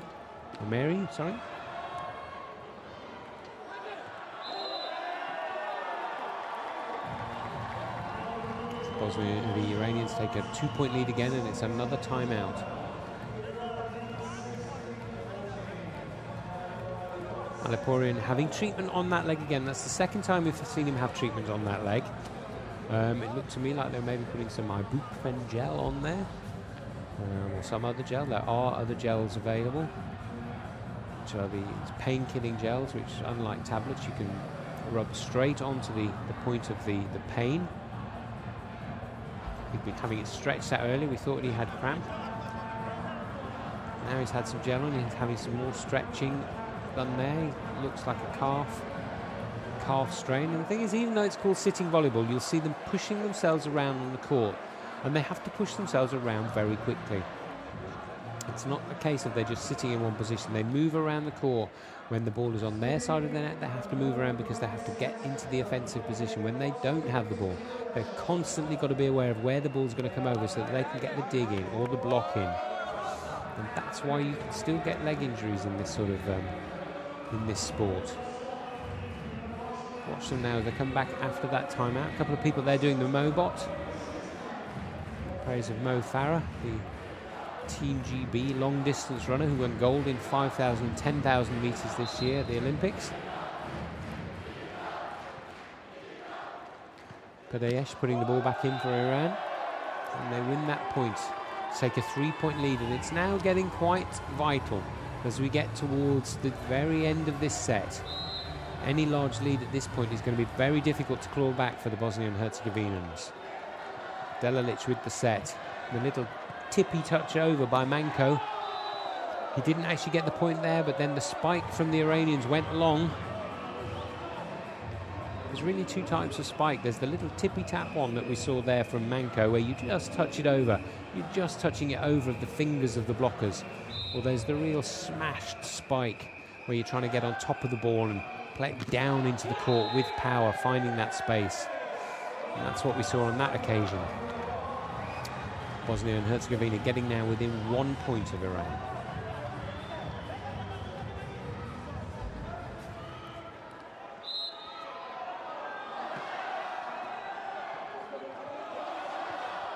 Just past the 19-minute mark in this set.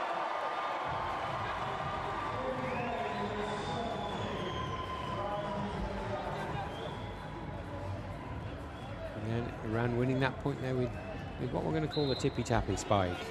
It's just a little touch, just enough of a touch to take it over the defensive blockers.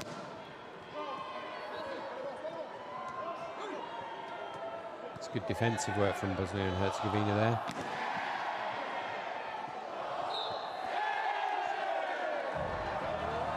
And you see the umpire there holding up 2 fingers.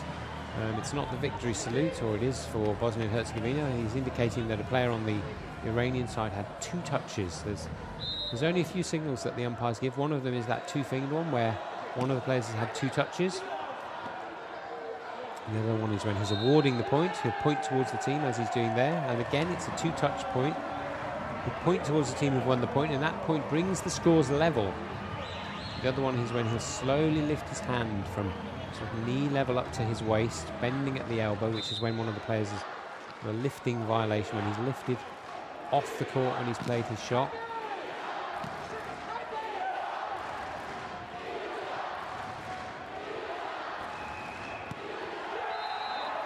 And Bosnia and Herzegovina, having been way behind, having been about 5 points behind at one point, now take the lead, 19-18, and you can see what that means to the Manco.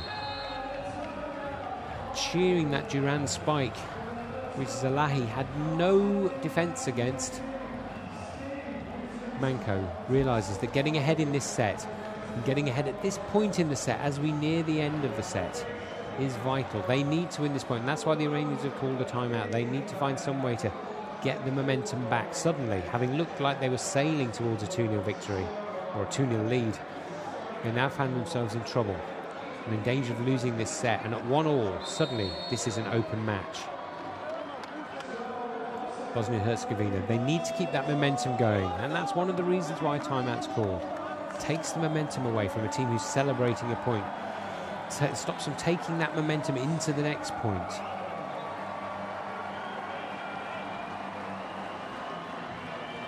Duran there, 5 out of 13 spikes. That's a good ratio.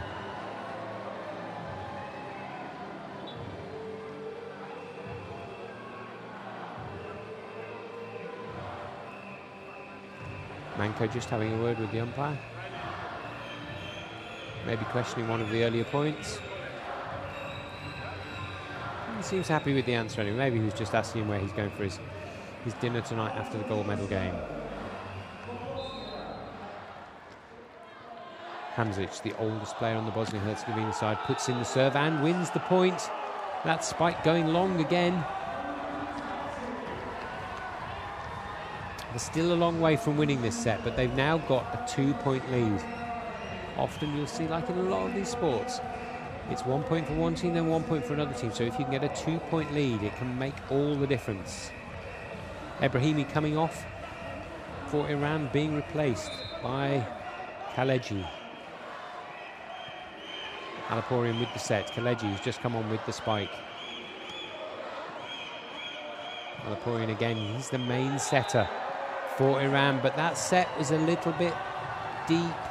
They're looking at each other quizzically. Suddenly they're 3 points behind. Suddenly a set which they thought they'd won, they have not won. Hamzic with the serve again. Iran know they need to do something soon, otherwise this set will be gone. The wind is definitely in the Bosnia-Herzegovina sails.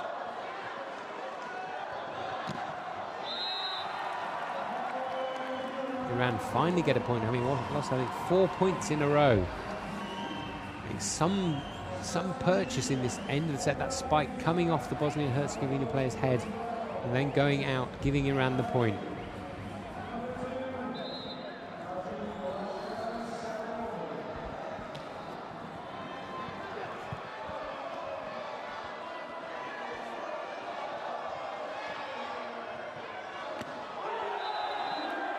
The spike from Duran, taking the fingers of the Iranian defence. Going out of play, giving the point to Bosnia and Herzegovina. 3 points in the lead, and more importantly, 3 points away from making this game, this match, 1-1. This gold medal match in the London 2012 Paralympic sitting volleyball tournament. These teams have won every single game 3-0, apart from the game that they played against each other in the group, in the pool, which Iran won 3-1. So these are by far and away the two dominant teams in this tournament. But which one is going to come out on top tonight? Which one can hold their nerve? The Bosnia and Herzegovina coach there, trying to pass on some words of wisdom. What he needs to do now is keep his team calm. They need to concentrate. As far as they're concerned, they've got a 3-point lead, and if they just go point for point until the end of this set, they will win it. They don't need to do anything spectacular. If they just win 1 point for every point that the Iranians win, they can do this. So they've just got to concentrate and keep calm. They are in the box seat.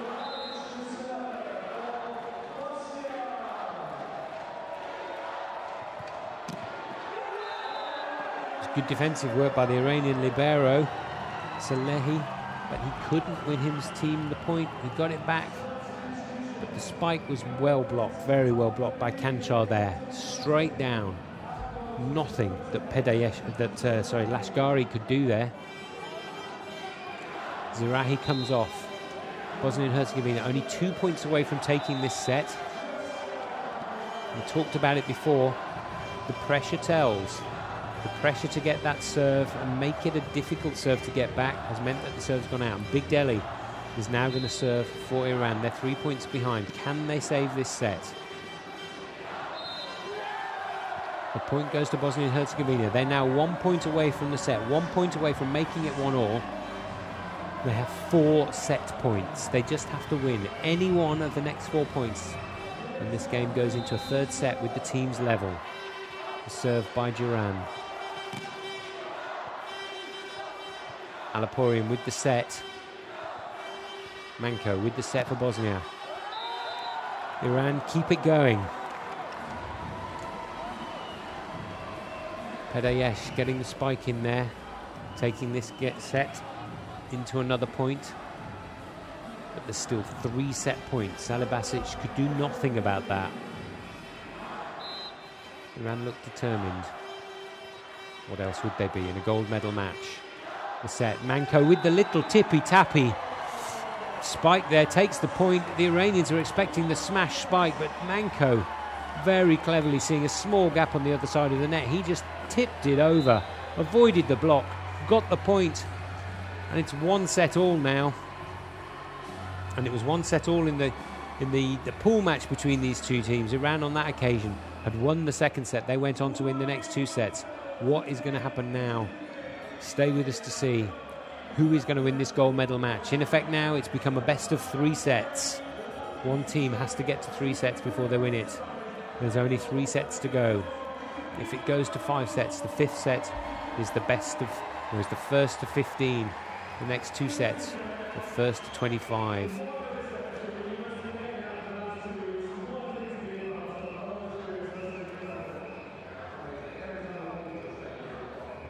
Interestingly, and as we've already said, neither of these teams has played a 5-set game yet. So if it does go to 5 sets, both of them will be in uncharted waters. In all their matches, apart from the one they played each other, they won 3 sets to love. The only team to take a set off either of these teams are the teams that they're currently playing against. And that's why this match is so close. Iran won the first set tonight, 25-19. Bosnia-Herzegovina took that second set. And so we find ourselves at 1-1. As we move into the mid-evening now. That set was 25-21 to Bosnia and Herzegovina, and we can see the stats there. You can see that the Iranians got more spikes. The blocks were level, the digs. The Iranians got more digs. So on the stats, the Iranians should have won that set, but as we've said before, there is only one stat that makes any difference in this sport, and it's the one who gets the most points, and the first one to get to 25, if they're 2 points ahead, they will win the set. So having lost out on all the stats in that first set, somehow the Bosnians won it. and they take it 1-1 into the third set.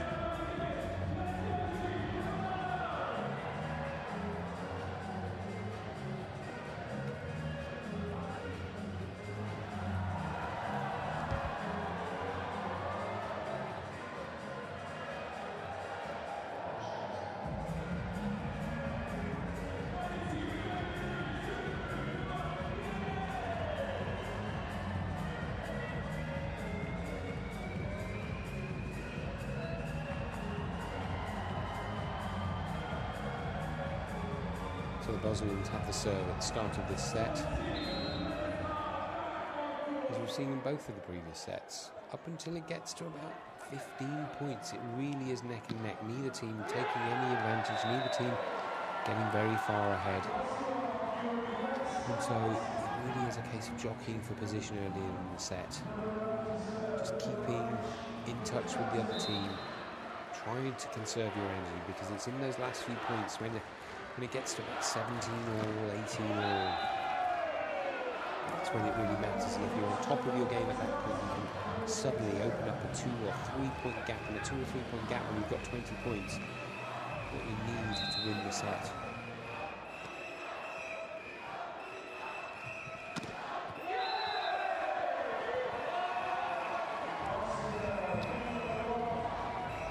So Bosnia and Herzegovina take an early 2-1 lead. Duran with the put-in. And as we saw there, the ball got stuck between the two hands. They were both blocking, they were both spiking at the same time. So it's called a let by the referee.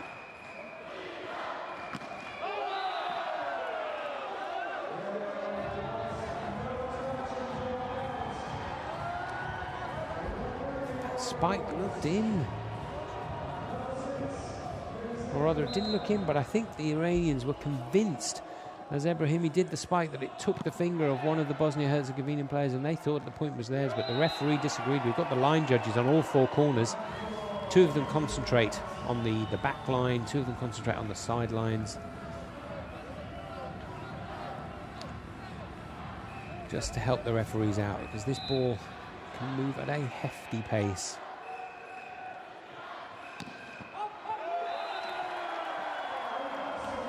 So Iran pull it back to 3-all. As I said, it really is a case of jockeying position.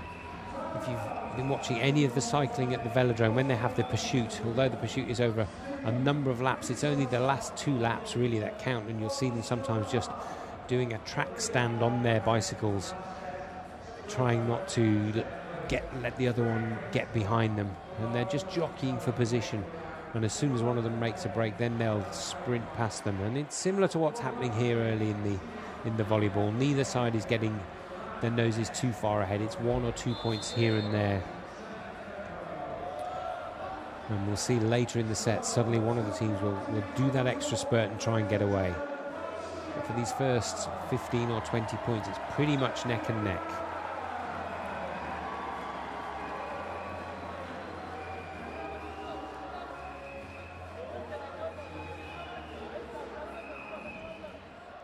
Libero coming back on for the Iranians. Number 11, Zalehi. That's a good spike there by number 7, Kanchar. For the Bosnia and Herzegovina side. He's got a pretty incredible reach of spike reach of 171 centimetres. He hasn't got the greatest reach of the Bosnia and Herzegovina side, but he's got a greater spike reach than anyone in the Iranian side.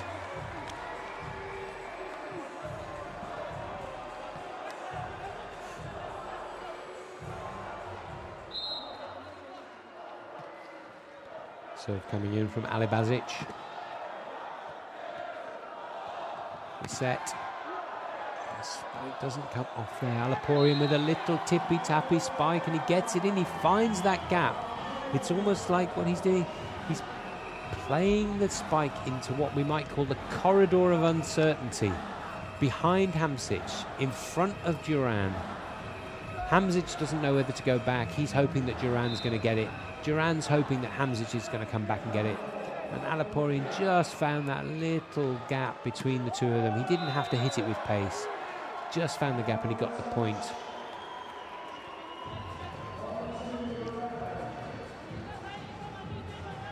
Chanchar at the net there. He's going to be trying to block anything that comes his way. Ooh, I don't know what happened there. Duran for Bosnia and Herzegovina, was he not concentrating? I don't know if the serve was especially fast. It didn't look that fast, but Duran went for it with one hand without any power. His wrist was limp and the ball just fell to the ground. Maybe he was hoping that the player next to him would do something, and the coach has seen something he didn't like, and Duran is off. One mistake and he's out, and the coach has freshened up the Bosnia and Herzegovina team. Mirza Hrestomovic is the coach for the Bosnia and Herzegovina team. He's made 2 changes there at that little pause. He also took off Chanchar.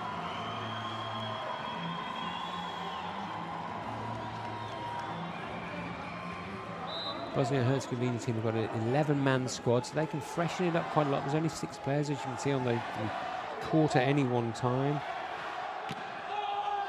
Both teams, in fact, have got 11, and it's good to use your substitutes, rotate them in and out, because it's a tiring game. Stretching up, making blocks, making spikes, doing sets, moving around the court, trying to defend is incredibly tiring. And so it's up to the coach to make those switches. And the thing is, you'd like to think for these players that they would, if they're getting a little bit tired, they'd signal to the coach that they need a break. But we're playing for the gold medal of the sitting volleyball at the 2012 London Paralympic Games, and no player is going to admit to the coach that he's tired. So it's up to the coach to have a look, see what's happening on the pitch, and if someone's tired, take him off. He can come back on again. Doesn't do anyone any favours to leave them on the court the entire time. And also use your timeouts as they're doing here. The players need to rest. They need to get their energy back. And when a game's this tight, it's not just tiring physically, it's tiring mentally. As we saw there before Duran was taken off, for some reason he wasn't concentrating, and that serve was an easy serve. You don't get many service aces or points directly from a serve, but that one just went straight to ground, and that's why Duran got taken off. And you can see the players, they are looking tired. This is the 10th day of competition. It's the 7th match that they've played.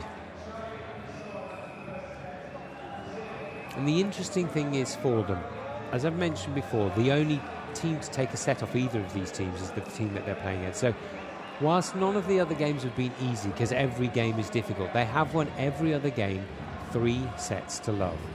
So this game is going to be the longest match that they've played, without a shadow of a doubt. We're just zooming in there on the scoreboard to see that it's in the 3rd set, to see that Iran are 8-7 up. The first set was just under 20 minutes. The second set was over 20 minutes. So if we go to 5 sets, we're looking at almost an hour and a quarter, hour and 3/4, which is a long time to be playing this game with only short breaks.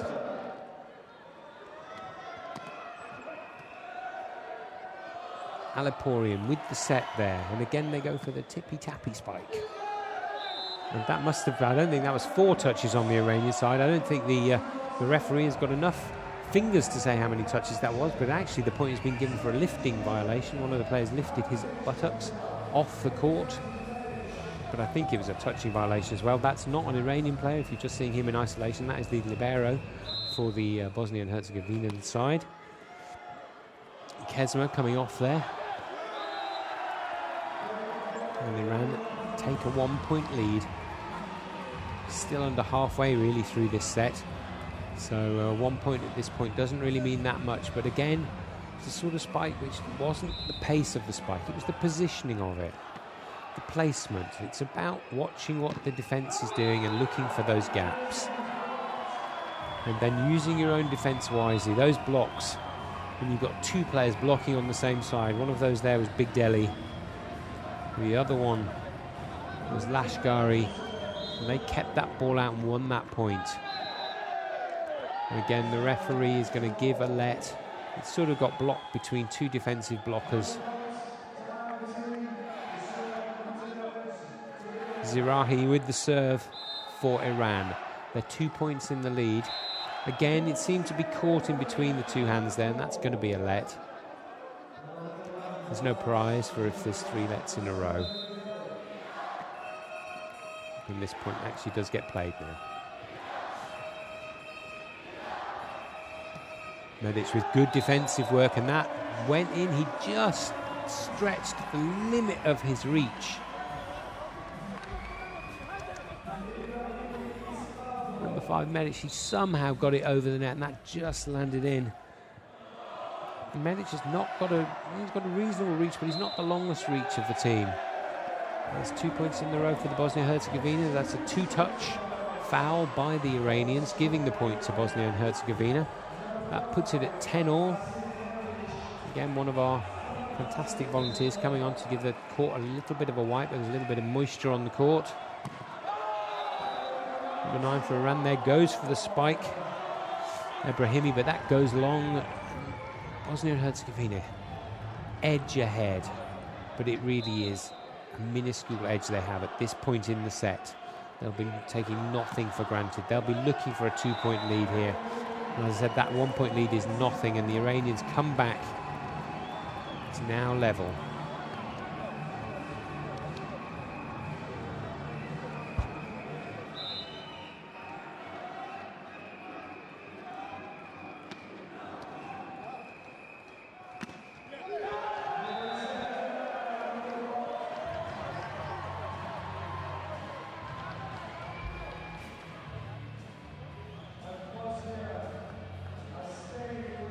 Good set and a great spike from Duran.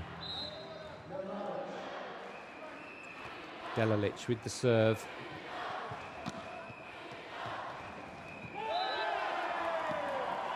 It's good defensive work again there by Medic, but unfortunately the Iranians still got the point. It was Ebrahimi with the little tap down spike, a very clever bit of play. I mean, he's got a good reach. He's not got as great a reach as some of the Bosnian Herzegovians, but he managed to just get over the net and tap it straight down. Alaporian there with the block. He's very pleased with himself.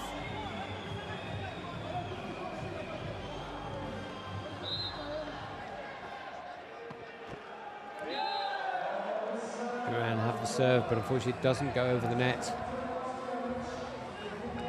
I've spoken about that before, about how important it is to get the serve right, but how, in spite of it being a closed skill, the pressure that builds up during these matches, the pressure that the opposition team put on your serve, means that sometimes you just get it wrong.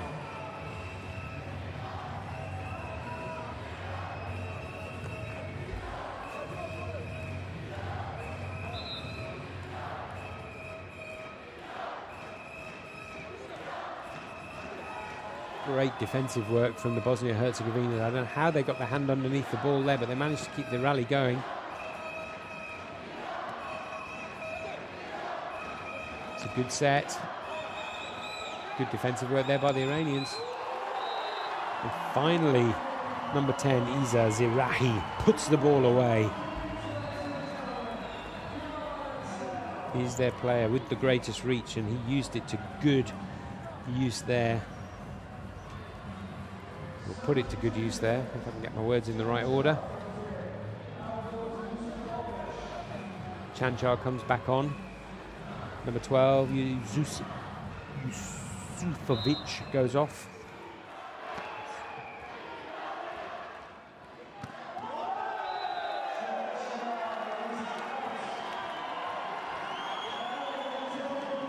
And Iran suddenly, out of nowhere, have opened a 3-point lead. Timeout's been called by the Bosnian Herzegovians because they can see that suddenly this set is getting away from them.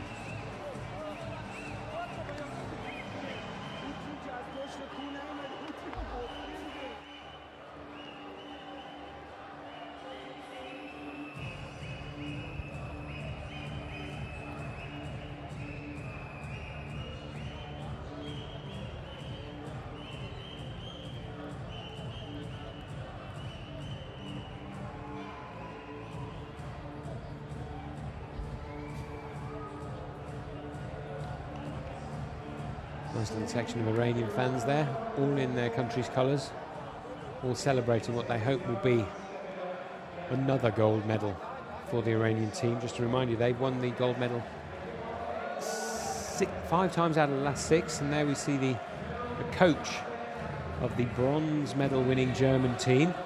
This team less than an hour and a half ago won the bronze medal, but he's not gone out celebrating with his team.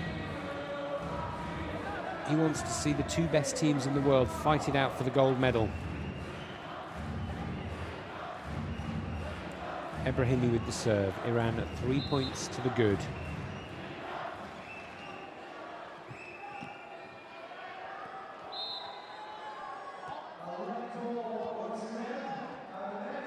And again we see a let when the ball gets caught between the hands of the blockers, and they seem to be playing on the same side almost.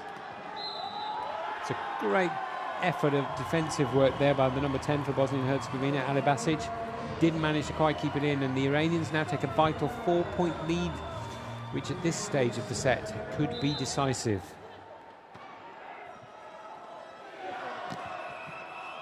Great defensive work from the libero there for Iran, Zalehi. But his incredible defensive work goes to no good, and they lose the point.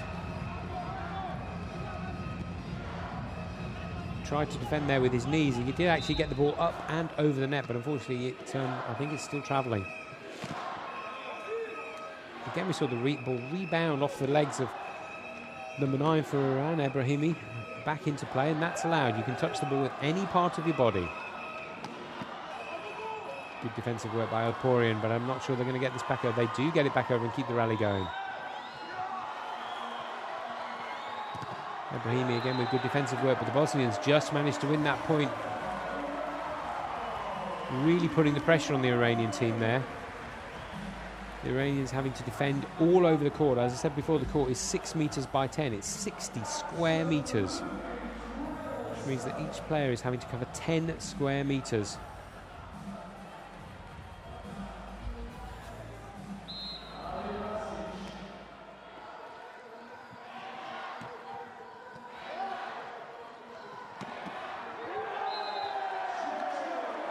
Again, the spiking from the Bosnian and Herzegovina team. Chanchar there with a great spike, getting the point.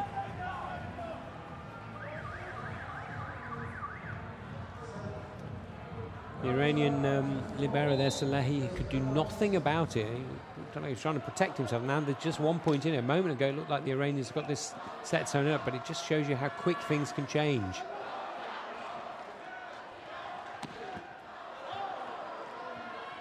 Alaporian with a little tippy-tap spike.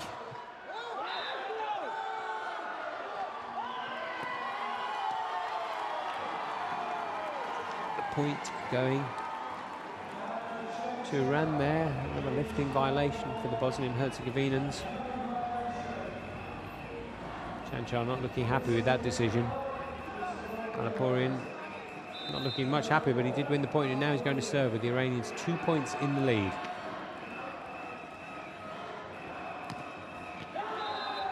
Great spike again from Chanchar. Gets them back within 1 point of the Iranians. Just to remind you the state of play, it's 1 set all. This is the 3rd set, and it's the first side to get 3 sets. So as you can imagine, this set is absolutely vital. A great bit of blocking at the net there. I looked for all the world the spike was going to get through, but the block came down and went straight into the Iranian side of the court with no... And then the libero there for the Bosnia-Herzegovina team, Adnan Kezma, looking like he was actually saying to the coach he was a little bit tired and he needed a break, which I find surprising in the gold medal match. It's good honesty from him, and Bosnia-Herzegovina go on to win the next point and get into the lead. As we reach the vital stage of this set, they take a 1 point lead, and don't forget that you need a 2 point lead to win the set.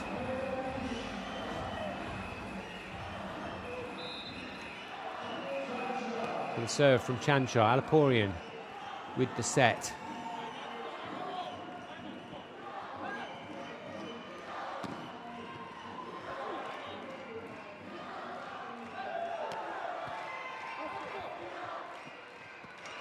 Great defence from both sides here. That's why they're in the final.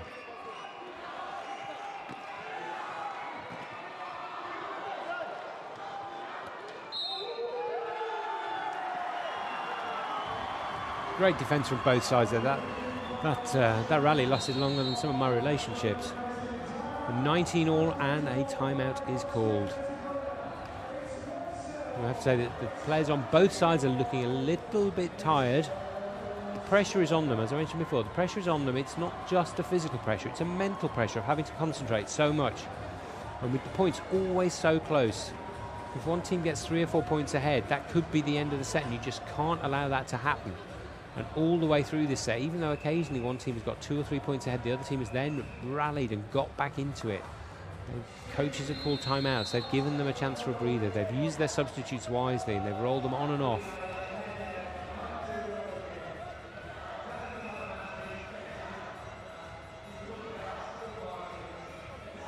Iran have used both their allowed timeouts for this set now.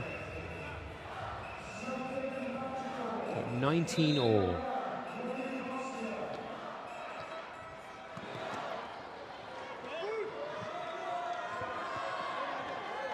Alaporian with the set and the spike from Big Delhi, and he certainly was big there.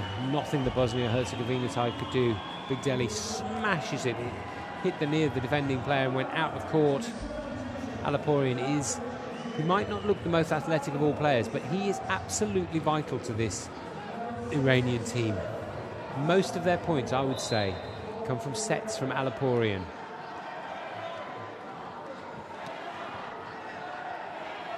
And there he is again.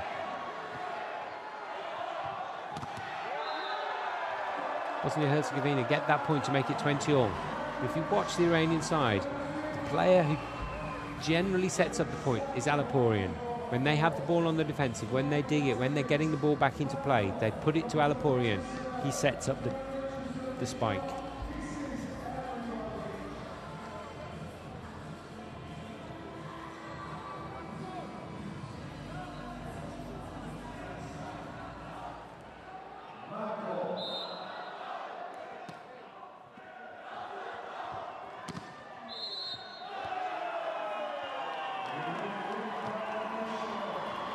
Iran take a 1-point lead. And in a way, obviously it's not good that you lose a point there, but whilst the other team is only 1 point ahead, if you always stay within 1 point of them, you know that they can't win the set. You need a 2-point advantage to win the set. Medic being replaced there by number 8, Hamzic. As I mentioned before, and I'll try not to mention it again because it's not particularly nice for me to keep mentioning, but he is the oldest player on the Bosnia-Herzegovina team at 44 years of age.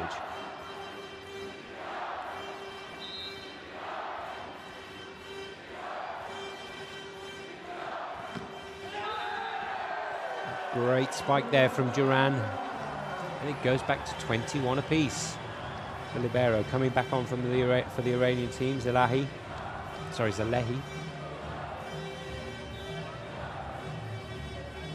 Zevad Hamzic with the serve, issuing instructions, explaining to his team what sort of serve he's going to do. Is it going to be fast, a slow, floaty one? Is it going to be deep, short? It's a floater into the mid-court. Duran with the set. Duran again with the set. Delilic this time with the set for Duran. Duran repays the compliment. And the Iranian spike goes out, and Bosnia-Herzegovina take a 1-point lead, reaching the very end of this set. The first set was 19 minutes, the second set was 25. As the players take a break for a timeout, decide what they're going to do as this set reaches its close.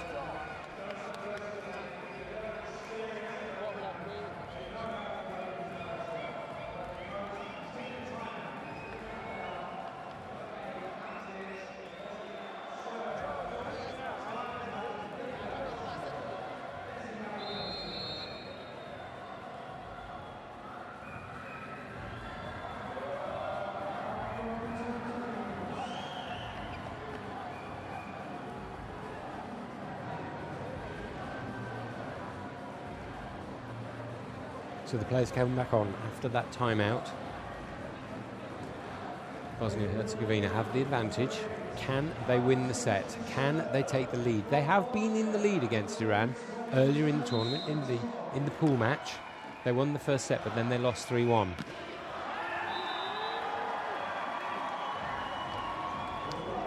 Iran are such a difficult team to beat.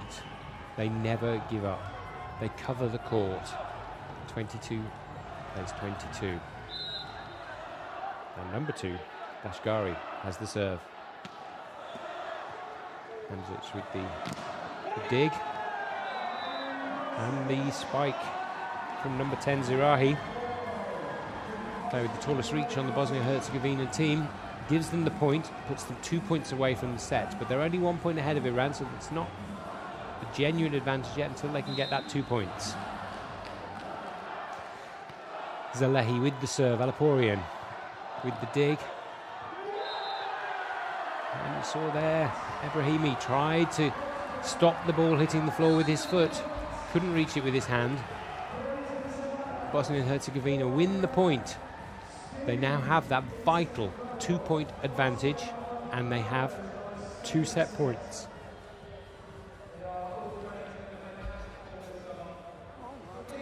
Timeout called by Bosnia-Herzegovina. I don't like to disagree with their coach, but I think having won that point, it was not the time to call a timeout. They had the 2 point lead, they had the set point, and they had the momentum.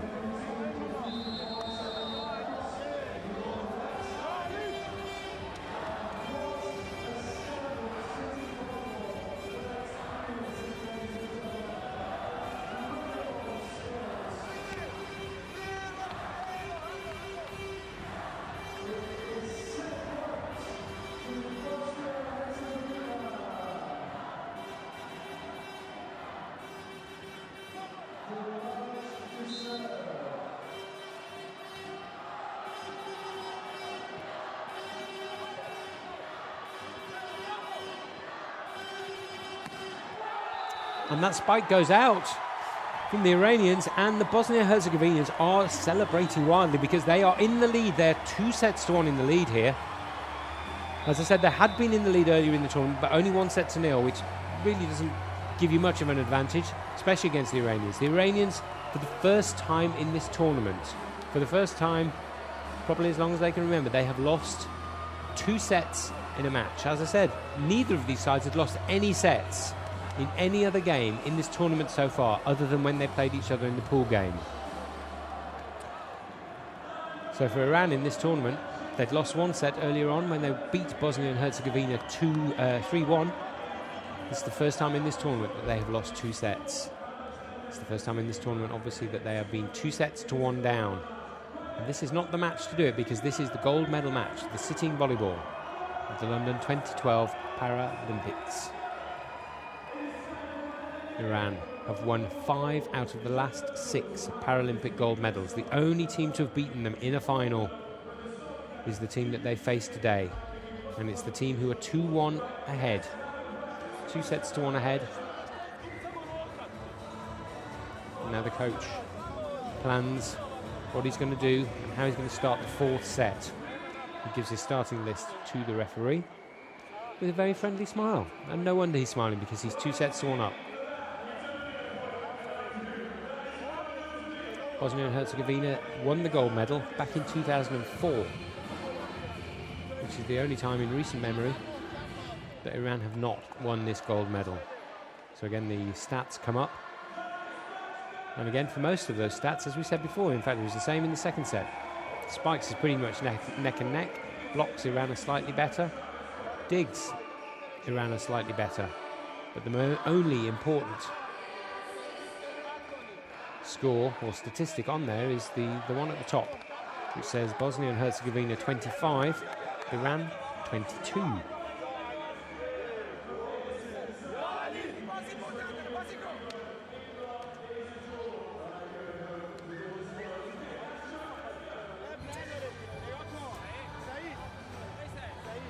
There are 2 sets to play in the gold medal match. Iran, to retain their gold medal, and to make it 6 out of the last 7, need to win both of these sets. Bosnia and Herzegovina. To try and stop that run of glory for Iran. To try and take the gold medal that they won in 2004. The only team to beat this Iranian team. Only need to win one of these final 2 sets. The 2 sets that Bosnia and Herzegovina have won tonight have both been over 25 minutes. So if it's a long set, they win it. Iran, they won the first set tonight, 25-19. And that set was under 20 minutes. So the plan, I suppose, for Iran is to play it quick and fast. Get the ball moving, get the points on the board early, try and get an early lead. Close this set out, and then let's go to that 5th set. If that is their plan, it hasn't started well. They've lost that first point. And don't forget, this set is the first one to 25 points. If it does go to 5th set, that is the first one to 15 points.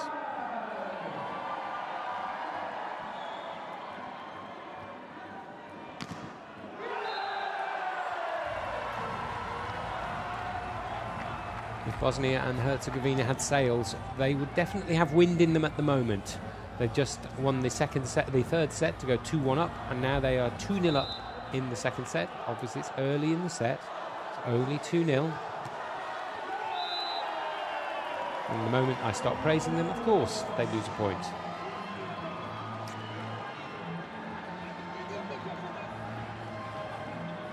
The pressure is very much on Iran now.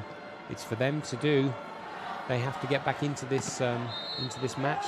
They cannot afford to lose this set, obviously, otherwise they'll lose the gold medal.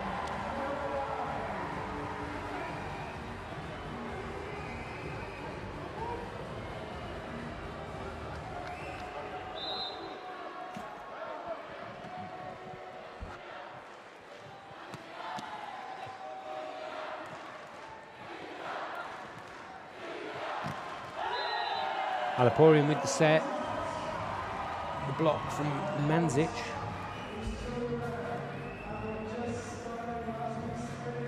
Sorry, the block from Alabazic went out. For some reason, he thought he won the point. The referee disagreed. And now it's 3-all.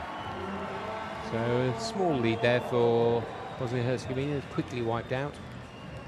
Number 8 for Iran, Jalil Aymeri, is their captain. That's what the little line signifies. It's not on the back of his shirt. If you look on the front of his shirt, there's a little line under his number.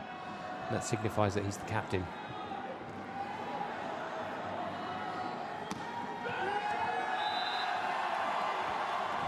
The block goes out. Iran win the point. Alaporian with the set, as is so often the case.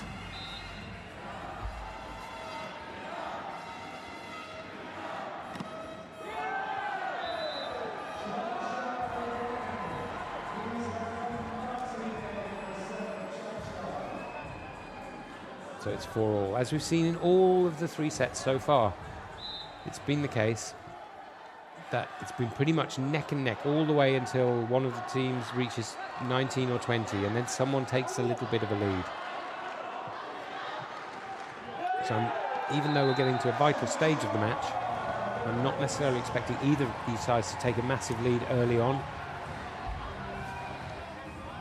But if one of them does, it could well be the end of the set.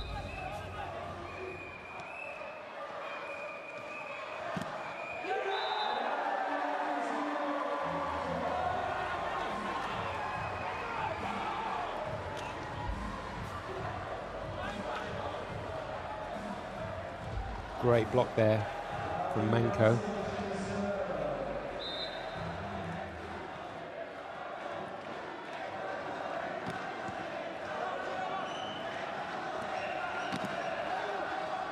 Manzic with the set. Sorry, Hamzic. Great defensive work from the Bosnia-Herzegovins. Unfortunately, that little spike just went out. Some incredible defensive work, but sadly it came to nothing.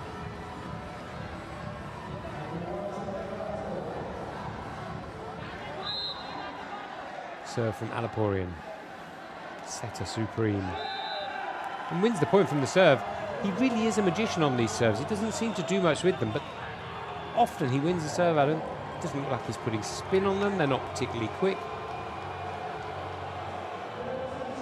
Oh, but the referee's changed his mind. He's actually given that point to Bosnia and Herzegovina. Just as I'm lauding the incredible serves of Alaporian, everything changed. Alaporian with the set.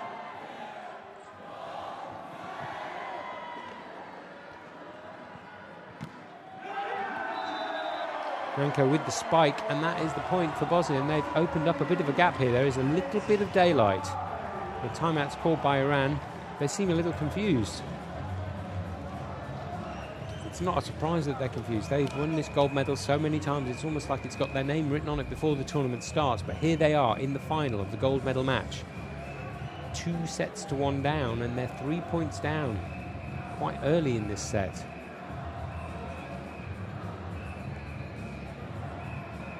Chanchar with the set.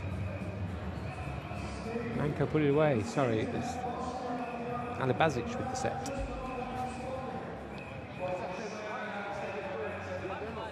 Bosnia and Herzegovina looking quite calm, quite relaxed. They've got the lead. They've got a little bit of daylight between them and the Iranians. All the pressure is on Iran now. And the trouble is that when you're under pressure, that's when you start to make mistakes. Neither side has been under pressure during this tournament, really, other than in the pool game when they played each other. They've won all their games 3-0. Both sides have won their games 3-0.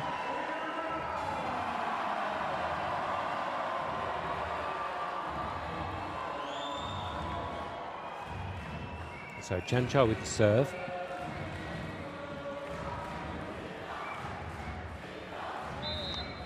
(8-5) in the lead. If you're following us on Facebook, you need to look for, or if you want to follow us on Facebook, you need to look for facebook.com/Paralympic Games. And on Twitter, @Paralympic. Or if you want to send us a message and get our attention, if you do hashtag #SitVBall.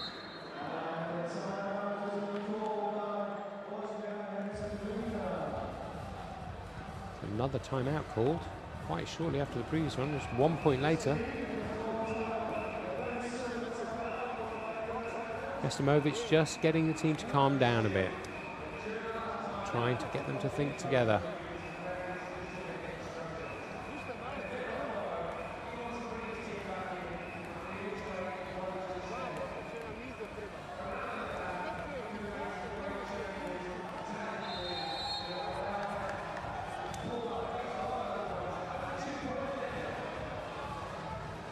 The Iranian team are not used to being behind. How are they going to react to it? There's one of their fans encouraging them. If they still had a little bit of his energy, I don't think they'd have too much trouble. He's just seen himself on the screen. Bosnia-Herzegovina and libero, Kesma coming off. 2 touches there by Delalic. And he lifted himself. You don't lose 2 points for having a double violation, but it was a double point lift. Hassanpour serving for Iran.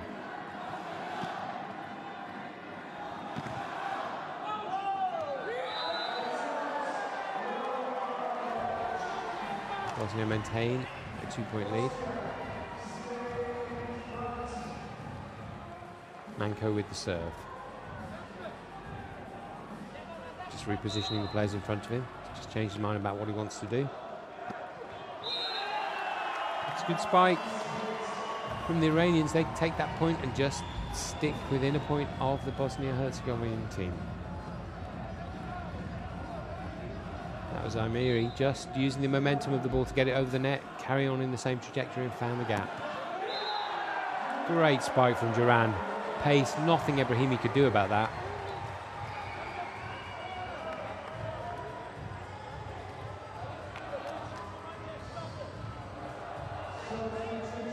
Hamzic with the serve. Alibasic coming back on. Godinyak going for a little breather. What can Hamzic do? Anaporian with the set. And the spike was way out from Amiri.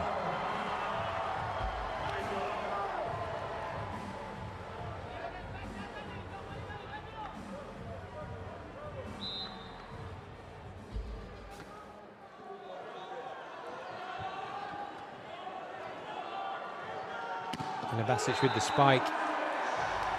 And the Iranian libero, that took him totally by surprise. It was just the pace of it. Zalehi, who's the libero for Iran, didn't see the speed of that coming. Manko hit it with everything he's got. His whole family was behind that, and that ball shot at the libero and then out of play. Point for Bosnia-Herzegovina.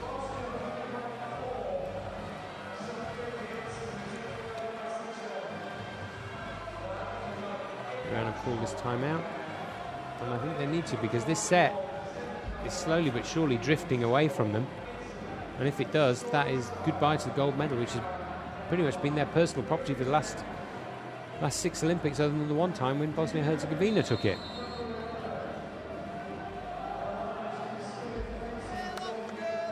Four-point gap. It's not unrecoverable, but it's dangerous. If that gap gets up to 6 or 7, then they could be in trouble. But the Iranians, they know how to win. We know that they know how to win because they've won the gold medal 5 out of the last 6 Paralympics. What we don't know about them is whether they know how to come back from behind. They're very rarely behind. They don't lose much. So can they cope with it? They're now 5 points behind. Are they losing their nerve? Are they losing their concentration? Is this a match too far? Are we seeing the passing of the torch from this great Iranian team over to the Bosnia-Herzegovina team? We may have said that back in 2004, when it was the last time that Iran lost it, but let's see what happens. Iran are not going to give up until the very last point. Another timeout is called. This time I think it's been called by the Bosnia-Herzegovina team. They're 4 points ahead. The water's been given out liberally.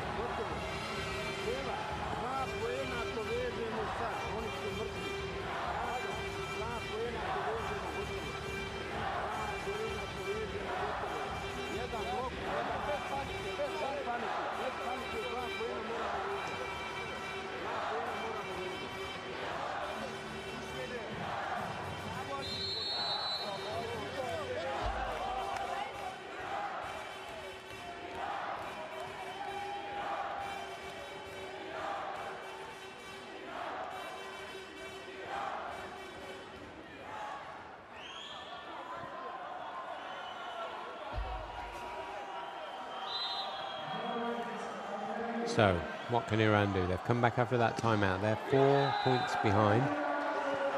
And they need to win this set, otherwise the gold medal is going to Bosnia and Herzegovina. They're now 5 points behind, having lost that first point after the timeout. You can see there on the score, just as a reminder in case you forget, Bosnia and Herzegovina are 2 sets to 1 up. They just need to win this set to win the gold medal. Big Deli there with the spike. The block from Bosnia and Herzegovina going out. Big Deli now to serve, having brought the gap back to 4 points.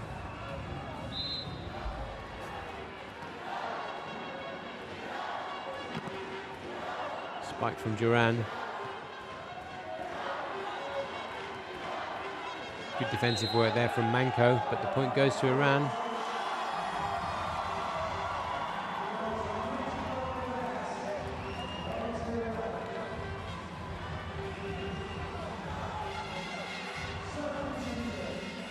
Iranian libero there, Zalehi looking a little bit worried. Yusufovic coming on now for Chanchar. 3 points in it.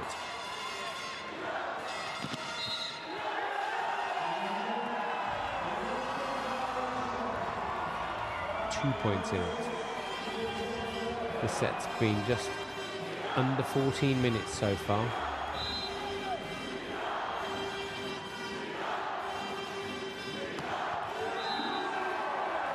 Bosnia and Herzegovina maintaining their 3-point lead. If it goes point for point till the end of the set, then the gold medal's theirs. That's all they have to do. I say all, which makes it seem easy. They're playing against the best team in the world, the team that's won the gold medal 5 out of the last 6 times. Duran with the serve.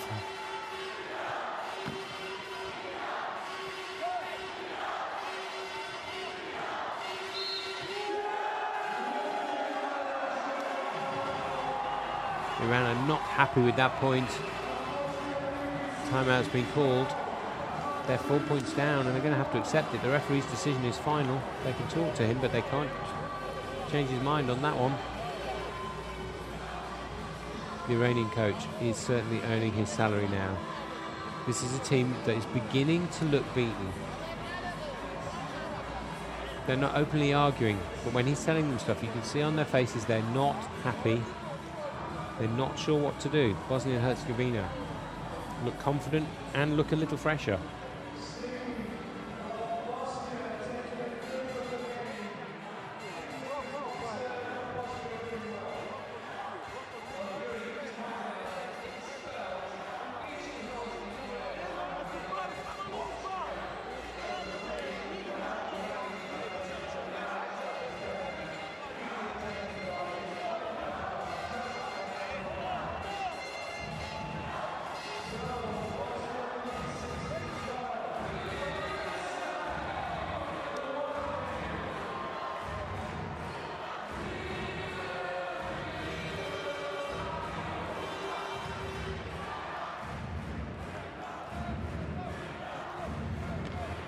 So the players return after that timeout. Duran with the serve. Bosnia and Herzegovina are 4 points to the good. And it looks to me, I know it's the commentator's curse, but it looks to me as though they are closing in on this gold medal. 17-12. Iran, they've made changes, they've rolled players on and off. Obviously with substitutions you can take them on and you can bring them back on. But they can't seem to find a formation that can make any impact on this Bosnia and Herzegovina team. Manko there with another great point. Alaporian looking lost. This great player who is one of the stars of the team. This whole Iranian team, they're all professional sitting volleyball players back in their home country.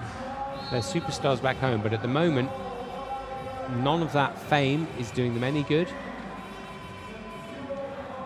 The looks on their faces is surprise and confusion, and they cannot see how to get back into this match.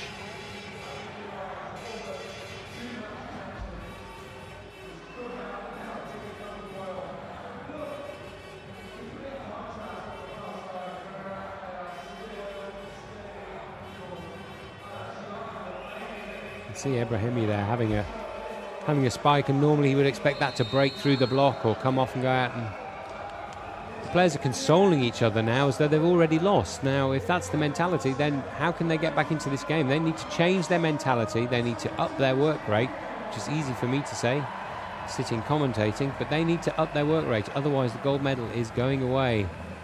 The Iranian crowd now are looking a little bit doubtful. They're not sure if their team can come back into this game, and based on the body language of the Iranian players, I'm not sure either. Can they prove me wrong? They win a point, and 1 point can make all the difference. It changes the momentum, brings them back within 5 points of the Bosnia and Herzegovina team. But a 5-point gap at this stage in the set is quite a lot. Iran need to go on a run of winning 3 or 4 points in a row, which can make a big difference.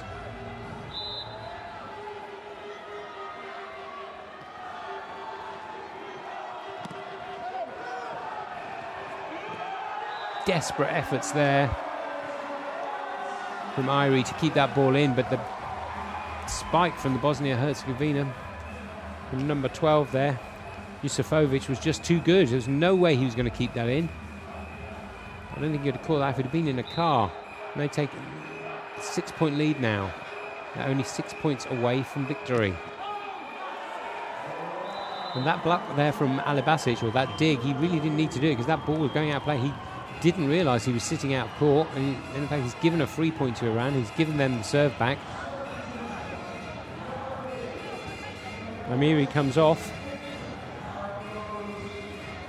He's captain and the oldest player on that team, and he's looking a little bit weary. Aliporian with the serve. He looks calm, sanguine, swiping a little bit of sweat off his brow.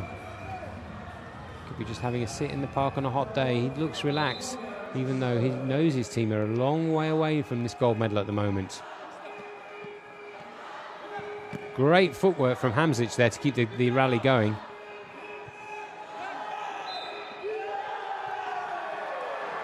Two touches from the Iranians. Again, they don't agree with it. Two touches. I think the referee thought they touched it with one hand, then he touched it with another.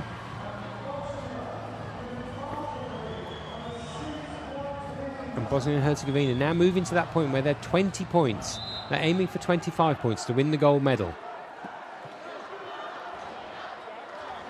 They can almost touch that medal now, but they can't allow themselves to think about that. They have to concentrate on each and every point, each and every shot. And that spike was a weary shot. That went a long way out of court. It wouldn't surprise me if that's ended up in the canteen around the back of the stadium. Number 6 putting all his effort into that, Hasanpour, but he didn't get high enough. He didn't lift his shoulders enough. And that's gone. Aliporian asking for a bit of moisture from the court to be mopped up by one of the volunteers. I'm sure they'll be on in a jiffy, to get rid of that moisture. Aliporian with the set. Zurahi doesn't win the point. He's so used to winning those points from those sets. And Bosnia-Herzegovina, they need to calm themselves down. They're only 3 points away from winning. They're even doing finger gestures of 3 points. The referee's looking quite relaxed. He looks like he's at a tea party there. You wouldn't think this was the gold medal match. Bosnia-Herzegovina 3 points away from winning the gold medal. The serve comes in from Chanchar. That's a good spike from Pedayesh. Wins them the point, keeps them in this match, but they are 7 points back from Bosnia and Herzegovina. And 7 points at this point in the set is a long way back. Zurahi sitting, waiting at the net. Delalic sitting and waiting. Everyone waiting for the serve to come in. 22-15. Just 3 points away from the gold medal.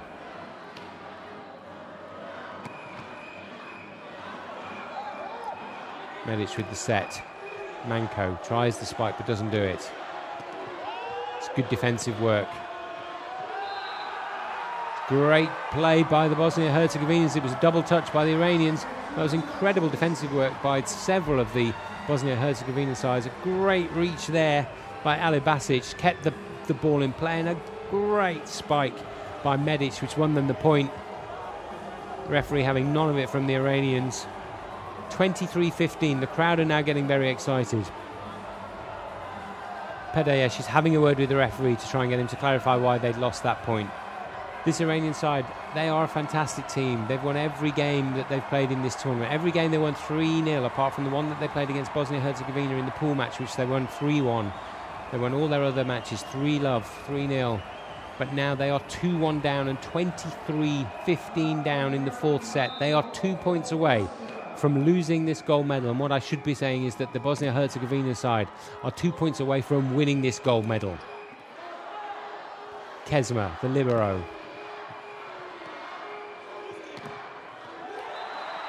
And that gives them set point. Duran with a fantastic block spike. He was up high at the net. The Iranians are staring defeat in the face. And that face is saying, you have got no way back here, because they are a long way down. They're now 9 points behind Bosnia-Herzegovina. That's 9 set points for Bosnia-Herzegovina. The coach is looking calm. And they've won the gold medal. Bosnia-Herzegovina, in the last 6 tournaments, they've won it once, the gold medal. Iran, the team that they have just beaten, have won 5 out of the last 6 gold medals. The Iranians are lying on the court. They cannot believe that they've lost this game. They beat Bosnia and Herzegovina in the group match. They beat them 3-1. But all the way through tonight, even though Iran won that first set, Bosnia and Herzegovina just looked like the stronger team. And this Iranian team, although they are obviously depressed and distraught, This is such a sporting game. Aliporian looks devastated. The Bosnia-Herzegovina side are delighted, but they line up at the net. They take the congratulations of the Iranians, who have not tasted defeat since the Bosnia-Herzegovina team beat them in 2004. The gold medal goes to this amazing team from Bosnia-Herzegovina. They'd lost earlier in the tournament to Iran, but they came to this final today with a game plan, and that game plan was to not allow the Iranians the time on the ball, to not allow them the chance to take the points, and they have taken the gold medal.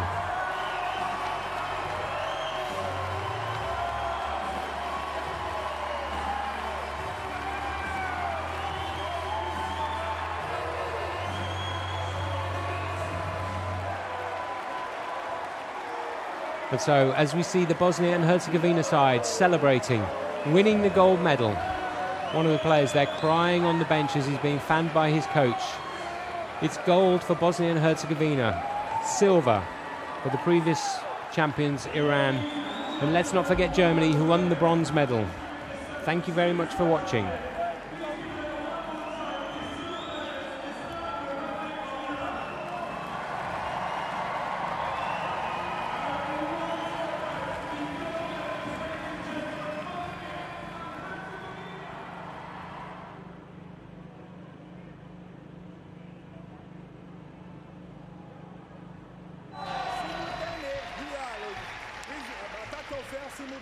Attaque simultanée. En garde. Okay, allez.